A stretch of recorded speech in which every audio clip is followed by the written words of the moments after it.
Hey guys, welcome back to the channel. This is story about what if Naruto awakens a bloodline that no one has seen in years. Part 1. Before I start, please do support for more amazing content and comments for part 2. Do consider to subscribe my channel and share my video to your friends and check out the description as well. Let's start the video. He climbed up to the top of the Hokage stone and walked over to sit down on the head of the most famous Hokage, the Yondaime, also known as the Yellow Flash. Naruto always looked up to the Yellow Flash, the greatest shinobi ever in Konohagakure. The man that sacrificed himself to kill the demon Fox Kyuubi. That was also the same day he was born. As the young man sat there, he couldn't stop asking why to himself. He sat there for hours asking why. Why did everyone hate him? Why did people call him a monster? Why did people think his life was such a disease to everyone? It doesn't matter how many times he asked himself these questions, he never found an answer to any of them. The next day, in a giant classroom, there stood 20 excited and nervous wannabe ninjas just waiting to take their final exam. After this exam, they would be full-fledged ninjas or have to go back to the academy. None of them were as excited than the energetic blonde named Naruto. Yes, today I will come one step closer to becoming Hokage. Soon that old man will have to accept my greatness and step down. Naruto yelled while jumping up and down. Will you shut up, Naruto? You have to pass the exam first, or are you just going to magically become Hokage after failing for a third time? A blonde girl in purple screamed. Just let the dope fail, Ino grunted. The raven-haired boy named Uchiha Sasuke, the most talented ninja in the class, and the most stuck up. Oh Sasuke, whatever you say, squeaked Ino as she jumped to hug him, but he just took a step to the side, avoiding her. Ino, pig, stop trying to hug my Sasuke. He's too good to be rolling in the mud with a pig. A girl with bright pink hair named Sakura squeaked in the same tone as Ino just did moments ago. The two girls went back and forth about who was better for Sasuke. The whole time the two girls were bickering, Naruto just gave Sasuke a bone-chilling glare. That bastard thinks I'm going to fail. Screw him, he'll pass this exam with ease as long as it's not a Bunshin no Jutsu exam. After I prove that high almighty asshole wrong, they'll just kick his ass and that will be the end of the great Uchiha. Then Sakura-chan will fall in love with me. After a little while, the great Uchiha noticed Naruto's glare and grunted, hey dope, what the hell are you looking at? Just staring at the person whose ass I'm going to kick, the young blonde shouted. Ha ha ha, like you Uzumaki, Naruto, the dead last at everything could ever stand a chance against me. You won't even be able to scratch my forehead protector, the young man pronounced while oozing confidence everywhere. Right after Sasuke's statement, Naruto was hit by two textbooks that were thrown like kunai.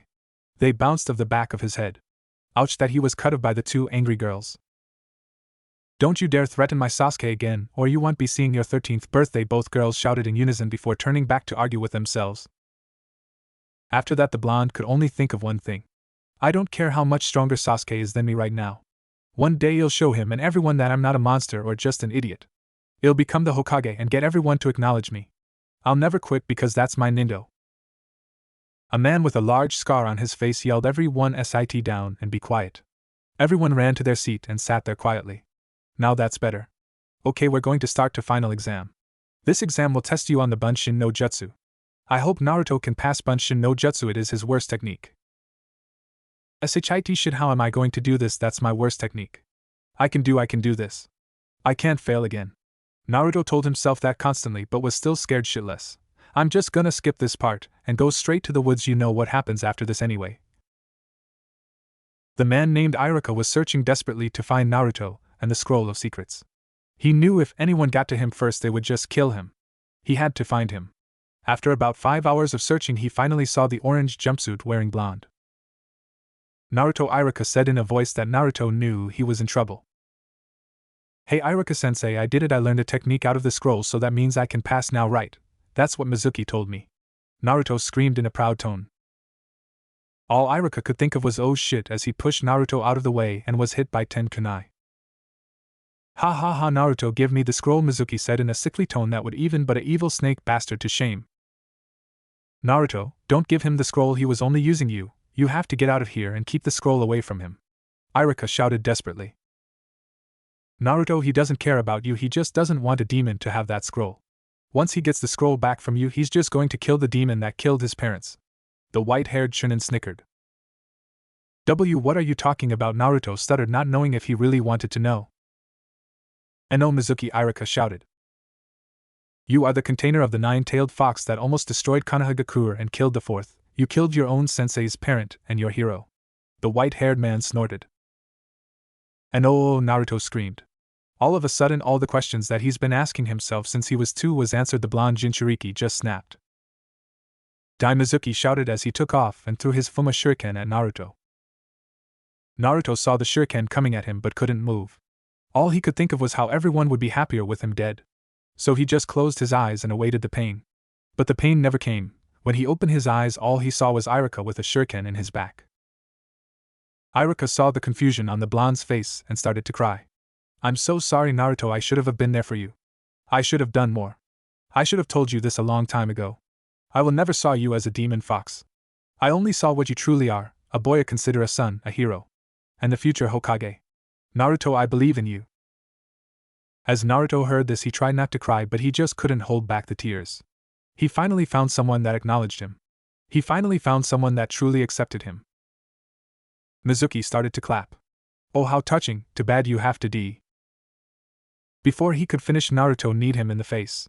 Don't you dare touch Iruka-sensei. As Naruto said those words, something inside him awoke. All of a sudden he felt stronger than he has ever felt in his life. Iruka was speechless. The young blonde boy's body had white lighting surrounded him. If that wasn't enough of a surprise for him, the next thing that happened surely was. Kage Bunshin no Jutsu. After that there were 200 Narutos. They all screamed at Mizuki, I am going to kick your ass for hurting Iruka. About 30 seconds later, a big heap of pounded flesh that used to be Mizuki laid in front of Naruto. Naruto gave Iruka the good guy pose and told him I did it. That was the last thing he said before he passed out. Iruka caught him. After that, Iruka took off his headband and slid it onto Naruto's head and whispered to the exhausted blonde, yes, you did, Naruto. You made me proud and you passed with flying colors. I'm completely positive you will become the greatest Hokage ever. Before Iruka picked up the young boy, he noticed the boy was smiling, the first real smile he has ever seen on the boy. The next morning, Naruto woke up to the smell of ramen. Right when he woke up, the memories of the night before rushed back to him. He still couldn't believe it. The demon fox was inside him. Finally, all the questions he's been asking himself were answered except one. Why him? After the smell of ramen reached his nose again, all of his thoughts went away. Yeah, ramen, where's the ramen? I need ramen, the blonde Jinchuriki screamed. Oh, Naruto, you're up. I made us some ramen for breakfast as a celebration of you graduating, Iruka announced. Iruka, I passed, I'm a real ninja now. He told himself, still not really believing it. Yeah, I'm one step closer to being Hokage. Naruto screamed while jumping up and down and also flexing. Iruka couldn't help but smile at the boy's antics. He was truly glad to see the boy actually happy for once. Naruto, stop jumping around and finish eating. We have to go and talk to the Hokage before we go to the academy to see whose team you are on. Alright, Iruka and I-san, so do you know who my team is? Please tell me I'm not with Sasuke team. Iruka smirked before replying to the blonde, you'll just have to wait and see.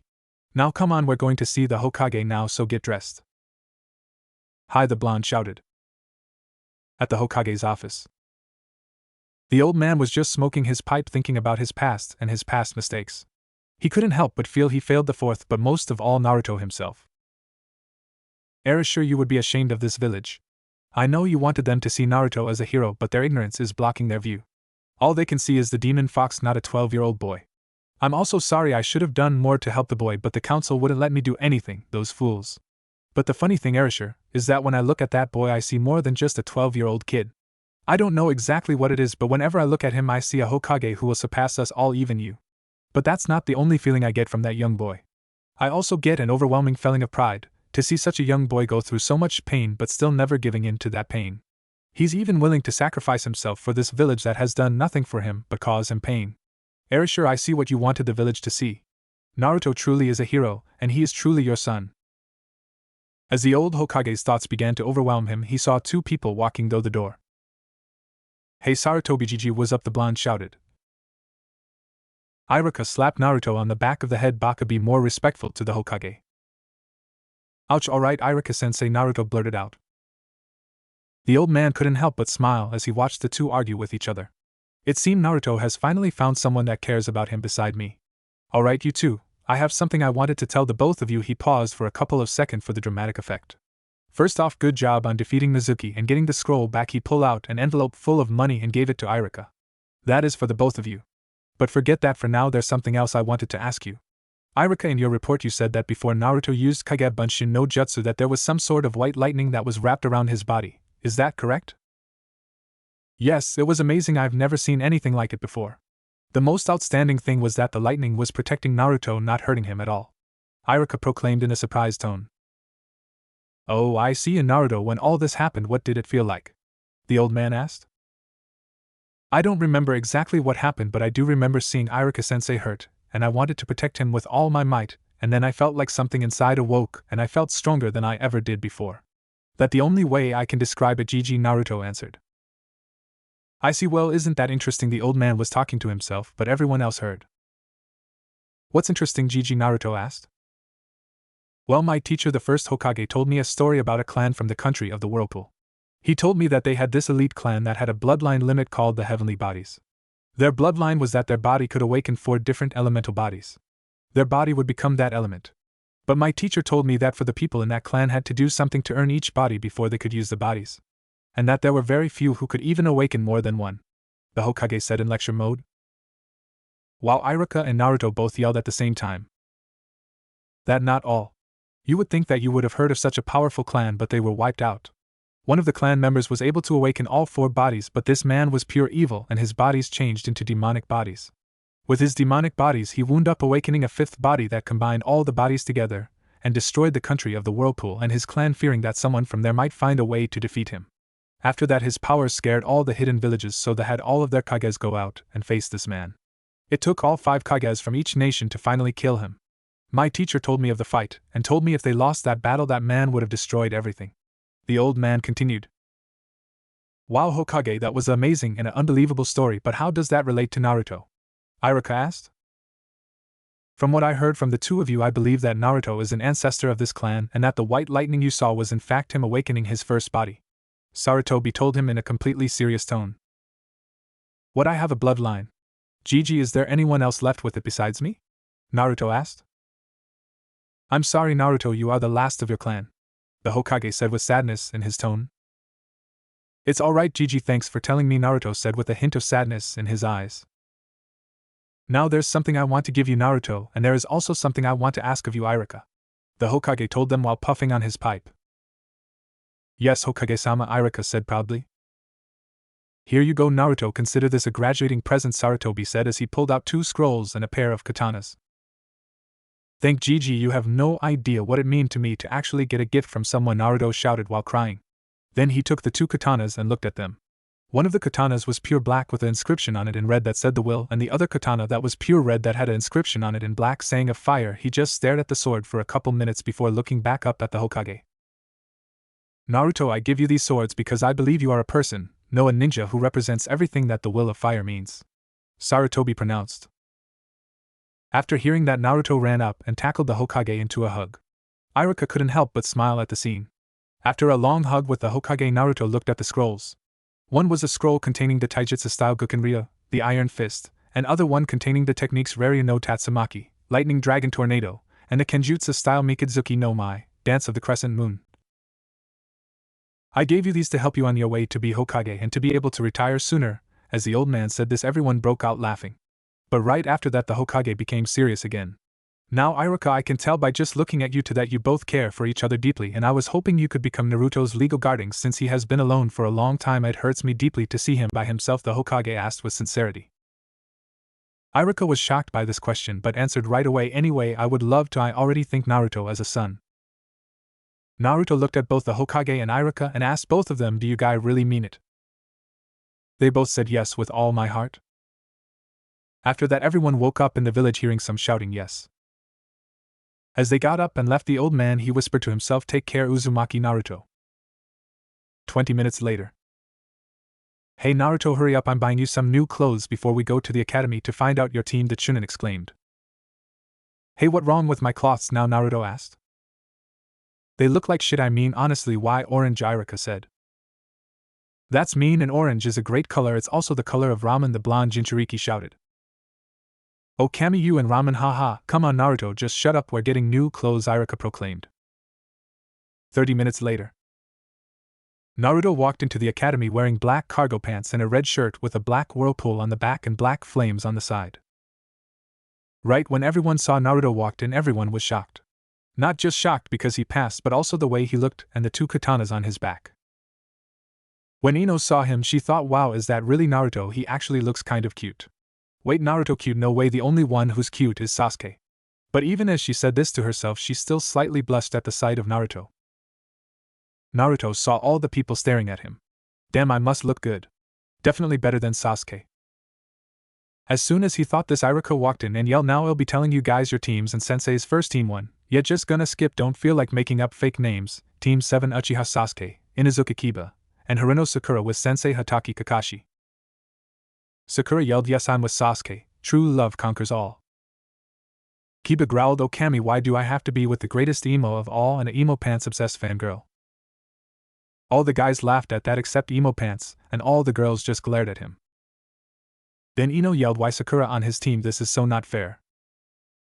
After everyone quieted down, Iruka went on until he reached Team 10. Alright, Team 10 Yamanaka Ino, Abirame Shino, and Uzumaki Naruto with Gekka Hate as their sensei. Everyone heard Ino scream, and oh, she just couldn't believe her luck that Sakura was on Sasuke's team, and she got him. The dope, the dead last, she got Uzumaki Naruto. After waiting for 10 minutes, their sensei arrived. Yamanaka Ino, cough, Abirame Shino, and cough, Uzumaki Naruto, meet me up at the roof. On the roof. So you guys are my team. These kids look like an interesting bunch. I think it's best to introduce ourselves and also tell each other our likes, dislikes, and dreams. I'll go first. My name is Gekka Hate. I like swords. I dislike medical shots, IWA needs, and germs. My dream is to become recognized as a swordsman better than the 7 swordsmen of the Hidden Mist, and to find a doctor that can keep me from getting sick. Cough. Now how about the lady go first? I'm Yamanaka Ino. I like flowers and Sasuke-kun. I dislike Mrs. Forehead Sakura and Uzumaki Naruto. My dreams are to become a kunoichi greater than Tsunade. Hate just shook his head. Seems like she's more interested in boys than being a ninja. Alright, next up the quiet one.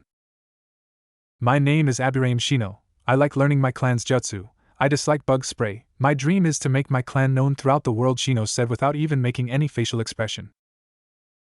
Seems like this one only wants to make a name for his clan. Alright, last up, you blonde. Oh, isn't that the Jinchuriki boy, and he also got some nice swords on his back. I think I'm going to have fun with this one. My name is Uzumaki Naruto. I like ramen, Iruka sensei, and ramen. I dislike Sasuke team people who hate other for something they can't control in the 3 minutes it takes to make instant ramen. And my dream is to become the greatest Hokage ever, and have everyone acknowledge me. It seems he grew up in an interesting way. Alright, everyone, meet me at Training Ground 10 at 6 a.m. tomorrow for your Genin test. Ino asked, but sensei, didn't we already take the Genin test? Hate just shook his head. No, that was just to teach if you were actually ready for this test. And just to tell you, this test has a 66.7% chance of you failing. Alright, see you guys tomorrow. The 3 Genin just looked at each other before screaming, oh shit. Right after Hate left, Naruto ran home as fast as he could. He grabbed the scrolls Sarutobi gave him and a couple of instant ramen packages. A couple for Naruto is like 30, before rushing out of his apartment. The whole time Naruto was getting his stuff, Iruka just looked on in amazement with how fast the blonde could get ready.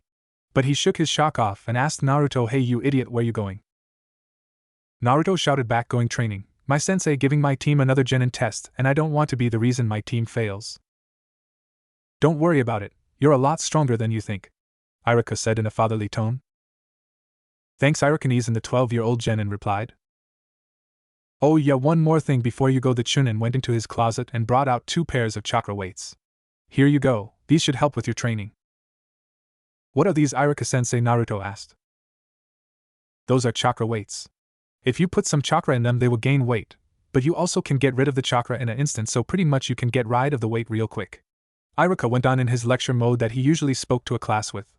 I suggest you start out with 50 pounds on your arms and 75 pounds on each legs. Also wear them around all the time and add 10 pounds to them each week. Don't take them off unless you're in a fight with the enemy ninja. Alright, Iruka, can I go now? Naruto said in a mock annoyance. Yeah, get out of here, you smart ass, the young Chunin yelled. Oh yeah, there's one last thing I got to do before I go. Oiroke no Jutsu. Naruto turned into a beautiful blonde-haired babe. As Naruto did this, all Iruka could do is fly back with a major nosebleed. Haha, works every time. Alright, see you later. Naruto laughed the whole time until he slammed the door behind him. Naruto, Iruka screamed. At Training Ground 10. Ha, I can't believe that gets him every time. Oh shit, I'm here already. Alright, let's see what I should do first. Oh yeah, I got to put the chakra weights on. He puts the weight on, and immediately feels the strain on his body. Damn, this shit is heavy. Alright, before I start learning any techniques I got to get us to these weights. I want to get at least a little stronger by tomorrow. I guess I better go hardcore with training tonight. Let's see, he'll run 5 laps around Konoha. He'll do 500 push-ups and sit-ups. Then he'll punch and kick the training post 500 times each arm and leg. Then I'll finish with 1000 upwards and downwards swing with my swords before I start learning these jutsu. About 3 hours and 3 destroyed training dummies later, Naruto finished his warm-up. Damn, that was a lot harder with these weights on. Alright, come on, this is nothing. It's time to try and learn those techniques old Manjiji gave me. Naruto reached into his bag and looked at the 3 scrolls. He wanted to try and get the basic down on all 3, but he knew he could probably only get one done by tomorrow until he thought of something that might make his training go faster. Kege Bunshin no Jutsu, Naruto shouted, and 2 more Narutos popped out. Alright, you take the scroll that has Gukenrya, the Iron Fist, pointing to the clone on the right. And you take Mikidzuki no Mai, Dance of the Crescent Moon, pointing to the clone on the left. While I take Rarian no Tatsumaki, Lightning Dragon Tornado. The first clone. He slowly opened the scroll with the Gukenrya style in it. The clone red Gukenrya is a style made up of pure speed and brute strength. It is a style that deals major external damage on your opponent, unlike the Jukenrya, Gentle Fist style, that does internal damage. That style is mainly used by the Hyuga clan. You could say the Gukenrya style is like the Jukenrya big brother. Now, to master the Gukenrya, you first need to learn the basic techniques Konoha Senpu, Leaf Whirlwind. To perform this technique, you need to build up speed, then jump up and do a roundhouse kick, but you must also spin with enough velocity to make the whirlwind that also hits your opponent. The next basic technique is Konoha Reppu, Leaf Violent Wind. You move low to the ground and do a sweep kick to knock your opponent off their feet. Now the last basic technique is the Konoha Raiken, Leaf Thunder Fist. Now this will be more difficult than the other 2. You need to spin yourself to gain momentum and lay a powerful strike to whoever faces you. Once the clone was finished reading the basics of the Gukenrya, he put the scroll away in his bag and began practicing the techniques. The clone trained for 7 hours before finally learning all 3 techniques. But before the clone could celebrate, he poofed out of existence due to using all of its chakra. The second clone. The second clone put down his swords next to the scroll and began to read. The Mikidzuki no Mai, Dance of the Crescent Moon, is a sword style in Konoha. It is one of the few sword styles that can match any of the 7 swordsmen of the Hidden Mist. As the ninja charges at his opponent, he creates multiple shadow copies to confuse his opponent. Using the confusion, the real ninja will attack from the opponent's blind side. This next technique begins with the first part of the Mikidzuki no Mai, but instead attacking close up, you push chakra into your sword and stab it into the ground, causing the ground to explode where your opponent is. This technique is called Dance of the Crashing Dragon. After reading the first section or the scroll, the clone Naruto picked up his twin blades and went to work. He practiced both techniques for 7 hours before poofing away from lack of chakra. Naruto didn't master these techniques. Hell, he didn't even come close, but he knew it would take more than one night to get the techniques down. But he could do a basic version of each technique, and that was good enough for the test tomorrow. The real Naruto. Naruto watched his clones run off in different directions before he grabbed his scroll and started to train. He opened it and saw Gigi writing. Hey Naruto, I gave you this technique also because of your first elemental body is lightning. This jutsu should be a perfect match for your body. But be careful, this is an A-rank jutsu. Good luck. Naruto whispered to himself, thanks old man. Naruto looked down a little farther and found the jutsu. The Raryu no Tatsumaki, Lightning Dragon Tornado, is a very powerful lightning jutsu that creates a large dragon made up of lightning that is swirling around like a tornado, which gives the attack more power and speed. This technique will take a good amount of chakra to work. Naruto put the scroll away and began training like there was no tomorrow. After about 7 hours, he stopped feeling that his clones disappeared. He was able to make a miniature dragon that was about 6 feet tall. It was a good start. After his last attempt of the Raryu no Tatsumaki, he decided to go home. As he started to leave, something hit him. He hasn't practiced activating his bloodline. After remembering that, he got a new feeling of determination. He went back and trained for another 2 hours before he was finally able to awaken his bloodline again. But when he finally activated, it was different than the time with Irika. It was stronger. The first time he used it, the white lightning only wrapped around his body, but this time his whole body was made up of white lightning. It was amazing. That was so cool. Before Naruto could finish, he passed out. Little did Naruto know that there was someone watching him train this whole time. Earlier that day, there was Jounin in green spandex walking around Konoha talking to himself. Ah, what a youthful day in the village of Konohagakure. What should I do on such a youthful day? Oh, I know, I'll do some training. The Jonin known as Meito guy walked into training ground preparing to train, but when he got there he saw a young blonde genin training. Looks like there's a young shinobi training. I guess I'll just come back in a couple of hours. Guy came back 5 hours later and to his surprise the blonde genin was still there. He's still here, this boy is something. Well, he can't be here too much longer, so I guess I'll just wait and see what he's trying to learn. As Guy watched the boy train he realized that there was 3 of him.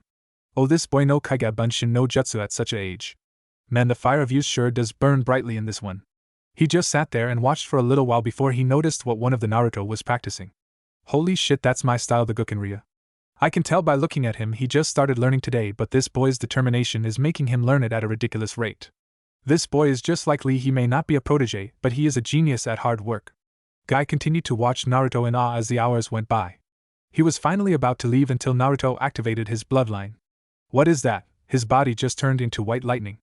I must find out who this boy is. Guy walked over to the sleeping boy and took out a blanket and laid it over the tired blonde. I got to talk to the Hokage. Hopefully he'll let me train him. Hokage's office. Guy came bursting through the door running on his hands. Hello, my youthful Hokage. The old man responded in an aggravated tone. Will you just shut up and tell me what you want? Oh Kami, just what I need this late in the morning. Of course, Hokage-sama, Guy responded. Well, when I went training I saw this amazing blonde shinobi, and I was wondering if... He was cut off by the Hokage. Did you say a blonde ninja? A blonde ninja? He couldn't mean. The Hokage was flung out of his thoughts by the man with huge eyebrows. Yes, I observed a blonde genin training, and it was truly amazing. Amazing, you say? How so? Sarutobi asked. Well, sir, let me put it this way, after he trains twice as hard as I do, Guy said with shock in his voice. After hearing this, Hokage almost fell off his chair. Are you serious? I watched one of your training session and it was ridiculous. I know, sir, but it's the truth, and the boy is also learning my style too, Guy answered. I see, so this boy has blonde hair, learning your style, and has a determination that surpasses my own, the Hokage said to himself, but Guy heard. Yes, sir, but that's not it. At the end of his training session the boy's body became a body of white lightning. It was the most amazing thing I have ever seen, the green spandex wearing man said while replaying the image in his mind. The boy's name is Uzumaki Naruto, the old man said with pride in his voice. That's the boy with the 9 tails sealed inside him, isn't it? Guy asked. Yes. Wow, that boy just keeps on amazing me, Guy smiled. The Hokage smiled back. Yeah, he has that effect on people. He truly is amazing. This village has treated that young boy horribly, but instead of hating this village or wanting to destroy it, he wants to protect it. His dream is to become the Hokage so that he can protect his village and prove to them that he is not a monster but a leaf shinobi. That boy is stronger than I ever could be. Wow, Hokage-sama, please let me help train this boy. After hearing what this boy's gone through, I want to help him achieve his dream, Guy asked, filled with hope in his voice. Well, he already has a team and a sensei, but I believe Naruto will flourish if someone like you helped him train. So I'll assign you to train him on the weekend and the days his team are off, Hokage said with joy in his voice. Guy screamed, yes, now I have another youthful student. Lee will be overjoyed to hear this. The Hokage could just laugh at Jounin with the humongous eyebrows antics. The next morning at the Yamanaka house. Ring ring, the alarm clock kept ringing until a young girl shut it off. Damn, I'll never get used to waking up early. Plus I got to go and take some hard-ass tests with my new team. Oh god, my new team, how'd I get stuck with loud obnoxious Naruto and Sakura gets the beautiful Sasuke? It's just not fair. After her little tantrum in her head, Ino went downstairs really annoyed. When Ino sat down for breakfast, her mother could tell there's something's wrong. Ino, Mom's asked in a motherly tone, what's wrong, honey? It's just not fair, Mom, Ino complained. What's not fair, honey? Ino's mom asked. Sakura got Sasuke on her team and I got NAR Naruto, Ino whined. Oh, thank God, Ino's mom whispered. What was that, Mom? Ino asked. Nothing, dear. Hurry up and get ready or you'll be late, Ino, Mom sternly suggested. Yes, Mom, Ino kissed her mom before running in the shower. Oh, thank God she didn't get Sasuke. God, I hate that arrogant brat. Knowing he's not on her team will make me sleep easier. I can't wait till Ino see what he really is. Uchiha either become great protectors or dark murderers, and Sasuke is already sliding to the darker side. But knowing Naruto's on her team makes me feel even safer. He'll protect her no matter what, just like before. Flashback. There was a young girl getting beaten up because of her blonde hair. Hey Blondie, why don't you try and find a flower in this? The boy threw a rock at her, and when it was just about to hit her, someone caught the rock in his hand. All Ino could do was say thank you before passing out. There was a young kid with blonde hair and blue eyes staring down on the three boys. If you want to throw rock at someone, threw them at me, but not her. All the boys shouted okay and started winging rock at the young boy no older than 7. The blue-eyed boy didn't move, he just stood in front of Ino, blocking her from getting hit. That lasted a couple of minutes before Mrs. Yamanaka showed up and chased the kids all right. Once the kids were gone, Naruto fell over in pain. Thank you so much for sticking up for my daughter. Are you her friend? Ino's mom asked. No, just met her right now. Naruto smiled, but Mrs. Yamanaka could tell it was just a mask for her benefit. Then why did you take such a beating for someone you don't even know? Ino mom asked. Because I can't stand people getting hurt or crying. I'm used to getting beaten up, so I decided I'll take on all the bullies and let them all beat me up so everyone else can be happy. No one deserves to be picked on or beaten up, Naruto said while making a smiling and showing all his teeth. But what about you? You don't deserve it either. Ino's mom pleaded with the boy who was way too mature for his age. It's alright, ma'am, my dream is to become a Hokage greater than the 4th. I want to protect everyone. I want to make sure no one ever has to go through what I have to. I will gladly risk my life for anyone who lives in Konoha. I don't care what happens to me. I also believe I'm not that important, but what is important is this village and everyone in it. So no matter what, I'll protect Konoha with my life. Naruto shouted the last part. Ino's moms just looked at him before walking away from him so he couldn't see her crying. She picked up Ino and started walking home. But before she left, she turned around and looked at Naruto. Good luck and become a Hokage like no one's ever seen.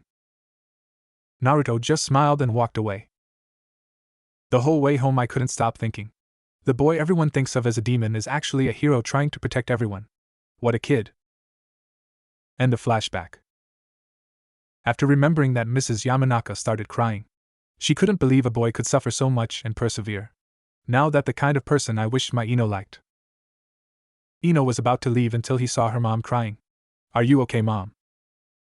She replied, yeah, I'm fine. Ino, I just wanted to tell you that you might be upset that Naruto's on your team, but he will protect you no matter what. Ino was confused. Mom, what are you talking about? Oh, never mind, just go, or you're going to be late, she said. Okay, Ino ran out the door, very confused about what just happened. Naruto, please protect my little girl. I know you will. I believe in you. That was the last thought that went through Mrs. Yamanaka's head before she went to her bedroom and fell asleep. I believe in you, Naruto, protect her.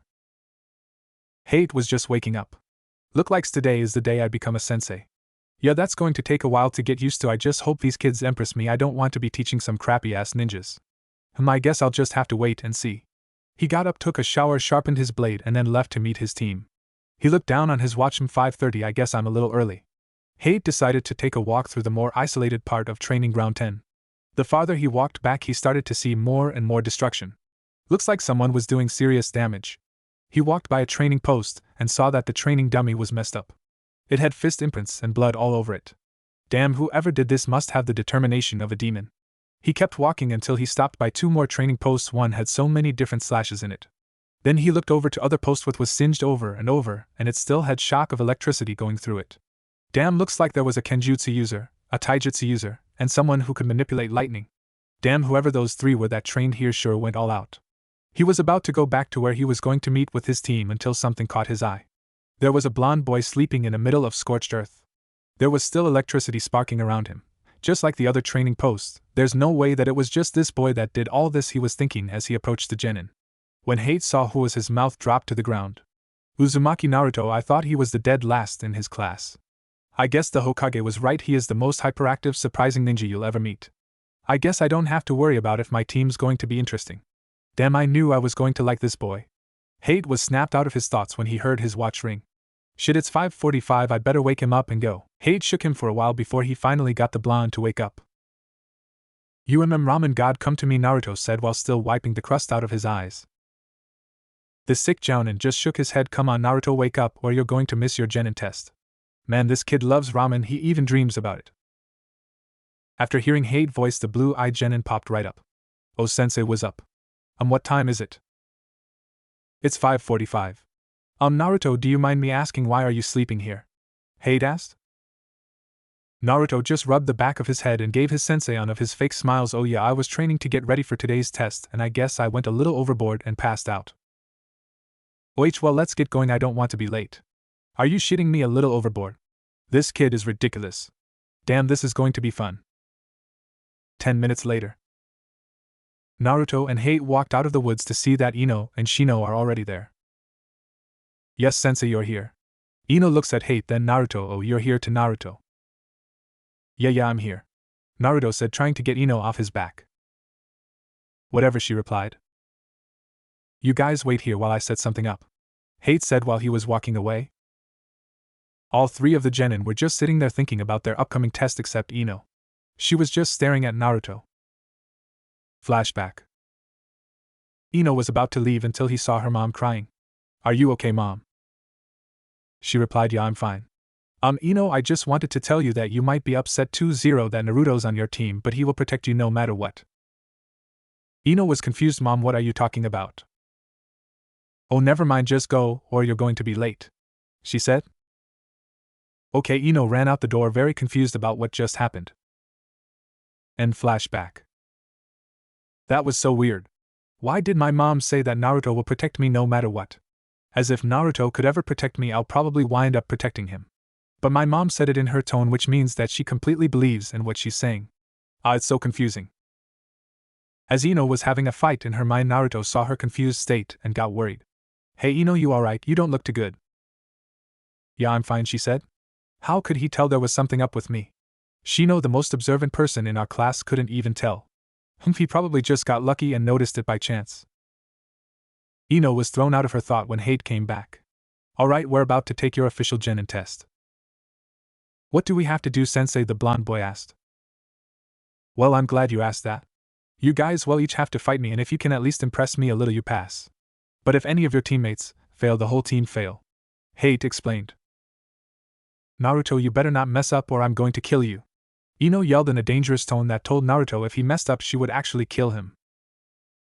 Naruto started to sweat after receiving a glare from Ino. Don't worry, Ino, I'm going to be Hokage someday, so this won't stop me.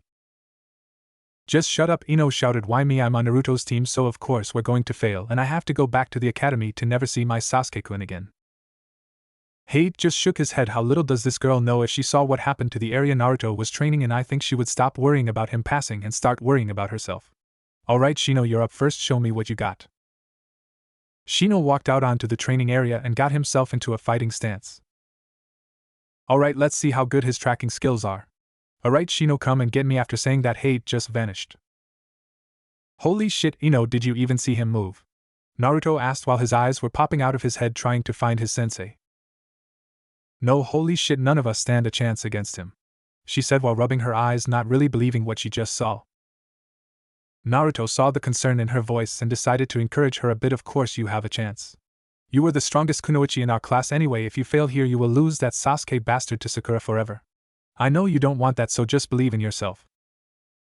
Damn straight, I'm not losing Sasuke to Sakura. I'm gonna kick this sick sensei's ass and become a genin. Damn, Naruto may be an idiot, but he does know how to make people feel better sometimes. Wait a minute, this is Naruto I'm talking about.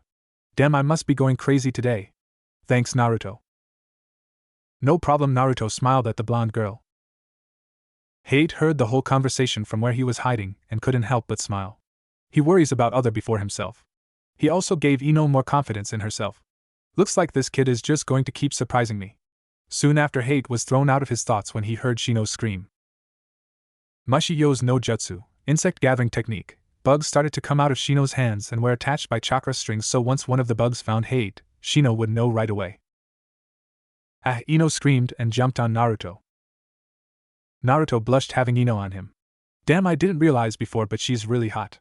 Even hotter than Sakura. After a little while, Ino realized she was hanging on Naruto. She looked straight into his blue eyes and blushed. But before Naruto saw the blush, she punched him on the top of the head and screamed, "Pervert, holy shit, I was blushing. Why was I blushing? It was Naruto." Naruto snapped out of his daze from being hit. What the hell was that for? You jumped on me. Naruto, just shut up, you Ero Baka, Ino proclaimed. If I was a pervert, why would I look at you? I thought perverts like girls with big chests. And it seems to me you're still a little underdeveloped. The blonde genin smirked while saying this. Naruto, I'm going to kill you. Ino launched herself at Naruto. Oh shit, he screamed while running away from a very pissed Kunoichi. 5 minutes later and one pummeled Naruto, Shino's bugs found Hate. Right after the bugs found him, Shino threw a kunai with an exploding tag where their sensei was hiding. After the tree exploded, the sick Jounin popped out in front of Shino. Nice job finding me. Let's see how good you are at combat, the sick man shouted while charging at Shino with great speed. As Hate was about to bring his sword down on Shino, Shino took out a kunai and barely blocked the sword. After that they both jumped back and gained distance from one another. This kid's pretty good to be able to find me and block my sword, let's see what else he can do. The sick sensei started to do hand seals and shouted Enden, fireball. A fireball shot of his mouth. It came way too fast at Shino so he couldn't dodge. The fireball then engulfed Shino.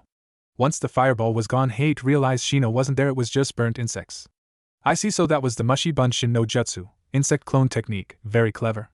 I wonder where he's going to attack him. He was thrown out of his thoughts when he was hit by 3 kunai in the back. Shino was thinking. That was too easy to be true. Right on cue, Hate turned into a log. Shit, he used Kawarimi no Jutsu, change of body stance technique. Where is he? Right when Shino thought that Hate was above him getting ready to slice down on Shino with his sword. But right before it could hit him, Shino did Mushikabe no Jutsu, insect wall technique. A vortex of bugs surrounded Shino, blocking Hate's sword. When Hate came back down to the ground, he told Shino, you passed, this kid's good, but he relies on his clan's techniques too much. They'll have to teach him some techniques that don't use bugs. Shino just walked back to where Naruto and Ino were sitting. He didn't even show any emotions from passing. Right when Shino got back, Naruto yelled, good job, Shino, I always knew you were strong. .0. After hearing Naruto say that, Shino couldn't help but smile. Thanks, Naruto. No problem, Naruto replied. Right after that, Hate walked in front of them and said, okay Ino, it's your turn, come on, let's go. As Ino started to walk away, Naruto shouted, good luck Ino, I know you can do this. In truth, Ino was feeling really nervous about it being her turn, but once she heard Naruto say that, all of her tension went away. She whispered thanks Naruto, but he heard her and just smiled. Once they were a good distance, Ino got into a battle stance right away. Her sensei though looked like this one is anxious to kick my ass. After seeing her sensei in thought, Ino shouted Shuriken Bunshin no Jutsu, Shuriken clone technique. Ino threw 4 shuriken, but it looked like she threw a lot more. Hate was impressed, but he could tell which ones were the real ones, and he just blocked him with his sword. This girl has great chakra control. Hate thought that was the end of Ino's technique. Oh, was he wrong? Ino shouted Sushuhaha, manipulate advancing blades. The shuriken Hate blocked were coming at him again. This surprised the sick Jounin, but he was able to weave out of the way. After dodging all the blades, he cut the chakra ropes connecting to the shuriken. Damn, that was close, she almost caught me off guard. He then looked over to Ino and saw that she was sweating and breathing heavily. I see she might have great chakra control, but she has a low chakra capacity. I'll have to build it up. Ino, good job, you pass. Damn, I'm tired, I hope that was enough to pass. Right after thinking that, she heard what her sensei said and passed out. Hate picked her up and brought her back to where everyone else was. When Hate was coming back, Naruto saw Ino passed out and being carried by him. He got really worried and ran over to his sensei. Is she okay? Naruto asked. Hate heard the worry in his voice and answered quickly, she's alright, just exhausted, so let her sleep. Once Naruto heard that, he felt relieved. Hi sensei. Naruto began to smile again, but Hate could tell it was just a mask hiding his true feeling. It seems he hides the pain in his heart so others won't worry themselves. He carries such a great burden all alone. Naruto, from this day on I promise I will help you carry that burden. Soon Hate realized it was time for Naruto to take the exam. Okay Naruto, it's up to you. If you pass, your team passes. If you fail, they fail. Show me what you got, Uzumaki. Hi sensei. Naruto essayed this while he got into his fighting stance. From what I saw in the training area, he was practicing taijutsu, kenjutsu, and some sort of lightning attack. Let's see if I can get him to use all 3. Alright Naruto, let's start this off with just taijutsu. Hi was all he said before he ran up to Hate with speed that surprised Hate and Shino. Naruto first went for the Konoha Reppu, Leaf Violent Wind, and tried to sweep his sensei off his feet, but Hate saw this and jumped into the air.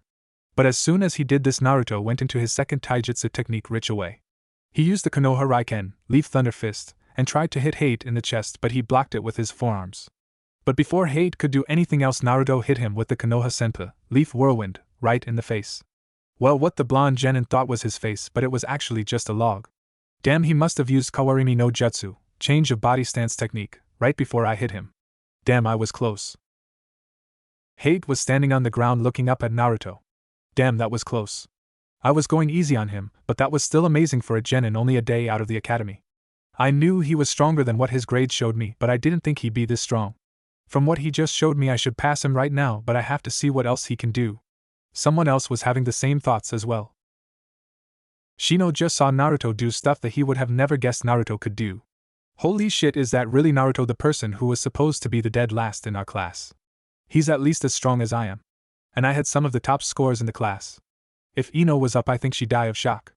Naruto is actually a lot stronger than any of us thought. And that was only taijutsu. I got to see what else he can do. Alright Naruto, that was enough taijutsu. Now let me see what you can do with those red and black swords of yours.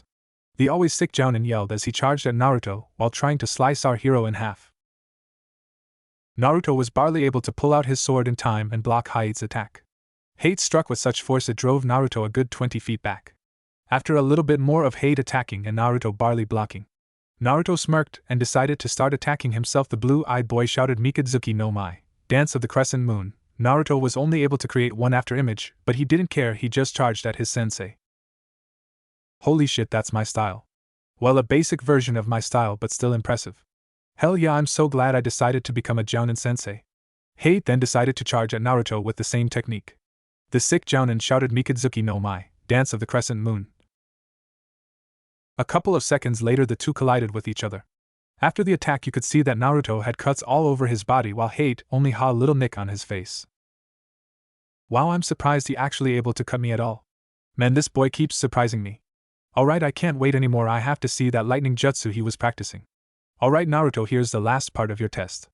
Try and hit me with your best ninjutsu. Naruto just shook his head up and down in understanding. Okay sensei, I haven't mastered jutsu yet, but it is the strongest one I got. Naruto started doing hand seals, then shouted Rarya no Tatsumaki, Lightning Dragon Tornado. A 6-foot lightning tornado that was shaped like a dragon came at Hate.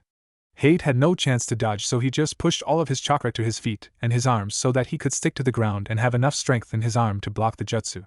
The sick Jounin was able to block it, but it took a shit load out of him. Damn, that was a strong attack, and that probably wasn't even 1/4 of the power it was supposed to be.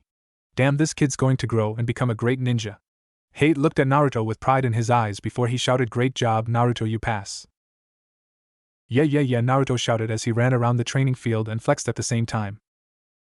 Hate just shook his head and whispered to Shino, Damn, that kid has a ridiculous amount of energy. Shino shook his head along with Hate before replying, I know, he has an enormous amount of energy and strength. After hearing Naruto's outburst, Ino woke up from all the noise. Damn, what with all the shouting? She was asking herself more than someone else. But Shino answered anyway. Naruto passed the test, so we're all officially genin. Ino was surprised. She really didn't think that Naruto was going to be able to pass. So that idiot actually passed. I can't believe the dead last managed. I'm sorry Ino, but you're wrong. It seems that Naruto is a lot stronger than any of us believed him to be, Shino said. Are you serious? Ino asked, not really believing what Shino was saying. Yes, I'm completely serious. It seemed that Naruto hides things from people. I don't think the loud, obnoxious, carefree Naruto is the real Naruto, the genin with the shades pronounced.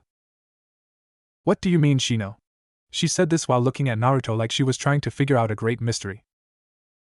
I mean that the Naruto we see every day is not who 20 he is.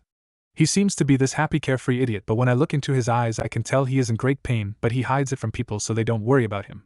I can tell he's had a hard life, but he doesn't wallow in pity, he tries to change it for the better, Shino answered.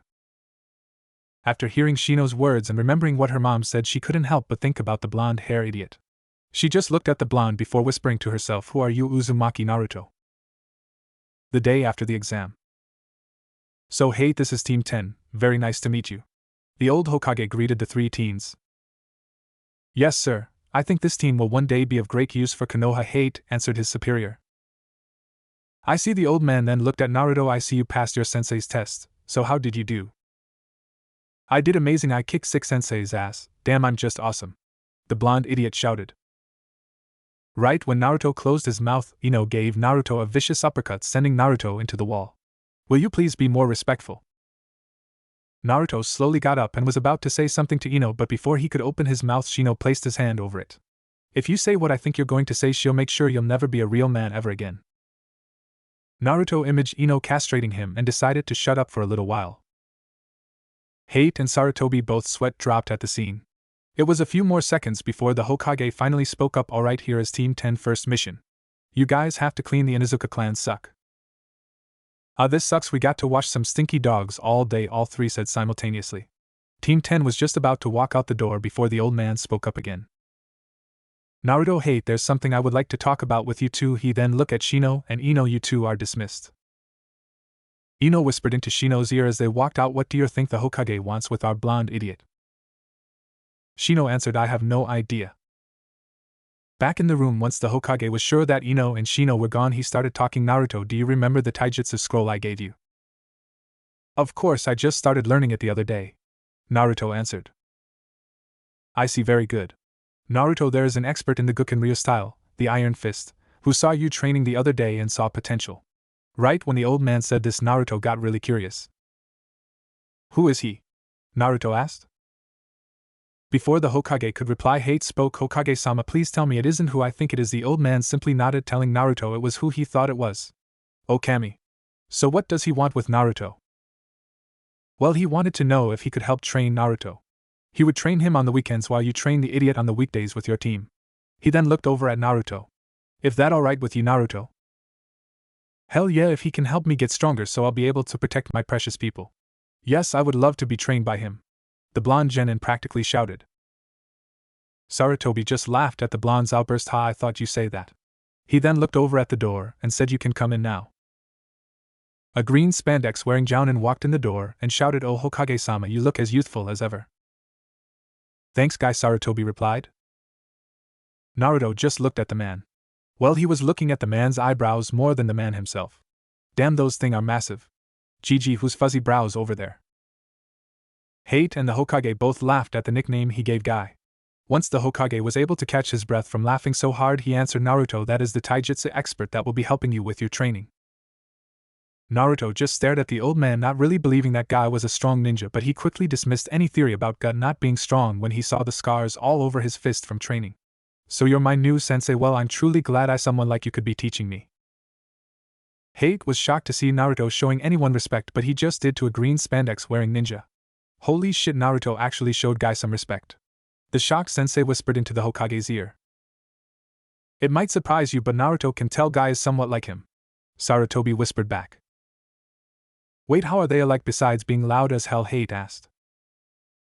They both train harder than anyone ever should. Their reason are the same, to prove people wrong who thought they were worthless ninjas and to protect everyone they care about. The Hokage sighed. Hate took a second to look at both of the ninjas standing in front of him before saying anything. I see what you mean, Hokage-sama. After letting Guy and Naruto talk a little, the Hokage spoke up. Alright Naruto, I want you to meet up with Guy at Training Area 10 when you're finished with your mission. Hi was all Naruto said before he started walking to the door. Before Naruto left, Hokage threw a scroll at Naruto. Take this, Naruto. Guy going to help you with your taijutsu. Hate going to be working with you on kenjutsu, and this should help you with ninjutsu. Thanks GG, Naruto shouted before he left. Right when he got out of the Hokage's office, he opened the scroll. It had the old man handwriting on it. Hey, what's up, you little brat? I gave you these jutsu because I believe they'll help you master the Rarya no Tatsumaki, Lightning Dragon Tornado. They're pretty strong lightning jutsu themselves, but once you master both, you'll be able to do the Rarya no Tatsumaki with ease. Alright, brat, the first one is the Sanda Saburu, Thunder Saber. This is a great technique for you to use with your swords. This jutsu will cover your swords with lightning. So even if your enemy is able to black your sword, they'll still feel the electricity shock the shit out of them. Your next technique is the Tornado Raiden, Tornado Lightning. This jutsu creates a tornado of lightning that you send at your enemy. It's quite destructive but easy to dodge. Naruto screamed, thanks GG. The Hokage heard this from his office and just smiled. 2 hours later at Training Area 10. Naruto sat down Indian style waiting to hear what type of trainings he was going to have to do for Guy. Alright Naruto, I saw that you wear chakra weights. How much do they weigh right now? Naruto answered 50 pounds on each arm and 75 pounds on each leg. Guy nodded to himself before speaking to Naruto again. That good, but I want you to double both pairs. Holy shit, this is going to blow almost as much as Sasuke does. Naruto laughed to himself before upping the weights. Once Naruto finished with adding the weight, Guy spoke again. Alright, now I want you to run 10 laps around Konoha, then do a 1000 push-ups and sit-ups, then punch and kick the training post another 1000 times, and after all that I will teach you a couple of more techniques. If you can manage both of those techniques today, I'll teach you another one. But if you do manage to learn the last one, a Ninjutsu, I'll talk to you more about once you get there. Now get going. I wonder if he'll be able to manage to do this training session. This is what I did when I was a Chunin, but from how much Naruto has already surprised me, maybe he can do it again. 3.5 hours later. Naruto finally finished his workout and was now waiting for Guy to teach him the new techniques. Guy just looked at the boy in utter shock. How the hell did he do that? That quicker than Lee does it, and Lee been doing the same thing for a year. This boy's stamina is ridiculous. Then Lee took a closer look. Naruto was shaking from exhaustion. He looked like he could pass out any time. Holy shit, this boy has great stamina, but he passed the limits of his body a long time ago. He willed his way through that whole workout. It looks like this kid's flame of youth burns brighter than my own. Alright Naruto, since you finished the workout, I'm going to show you 2 more techniques. If you can get these 2 down in 2 hours, I'll teach you 1 more, alright? Hi, the blonde Jinchuriki shouted. Guy just smirked. Alright, the first technique is the Dynamiku Entorii, dynamic entry. You throw a kunai to distract your enemy, then you blindside him with a flying kick. Now the second technique is the Dynamiku Akushan, dynamic action. You will launch yourself at your opponent, catching him off guard, then you will release a flurry of strikes. Now get going and practice. 2 hours later. Damn, this kid did it again. He learned both techniques, but does he have enough left to learn this last one? Alright Naruto, here's the last technique. It's called the Omoto Range, front lotus. This taijutsu technique, which was forbidden due to the strain it puts on a ninja's body. By opening the first of the celestial gates, the initial gate, the ninja is able to release the restraints in the brain and push the body farther. You first loosen the bandages around your arm. With a quick dash you are suddenly below your target, and a quick upward kick sends your opponent skyward. You then jump into the air to place your chest to the back of your opponent. You then wrap your arms and the bandages around your opponent to prevent escape. As the pair begin their fall back to earth, you begin to spin downwards at a high rate of speed, driving your opponent head first into the ground. At the last moment you release the bandages and jump to the clear. Though this technique injures your opponent, it also takes its toll on your body as well. Do you understand? Sensei Naruto shook his head up and down, showing Guy he understood. Naruto, I only want you to use this attack if 2 things happen, Guy said in a dead serious tone. What 2 things, fuzzy brows? Naruto asked. Hey, shut up, my eyebrows express the amount of youth I have. Guy retorted to the fuzzy brows remark. Sure, just tell me what 2 things, Naruto asked again. The first reason to use this technique is that you have to protect someone precious, and the second reason to use Omoto Range is to protect your way of the ninja, Guy said. So I can use that move to keep a promise to someone and to prove everyone that I'm not a demon. Naruto said, not sure if that was the right thing to say. Yes, Naruto, but don't forget there's one more thing in your way of the ninja, the man with huge eyebrows said.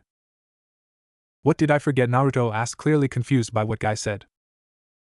The thing that makes you so determined, the thing that won't let you give up no matter what.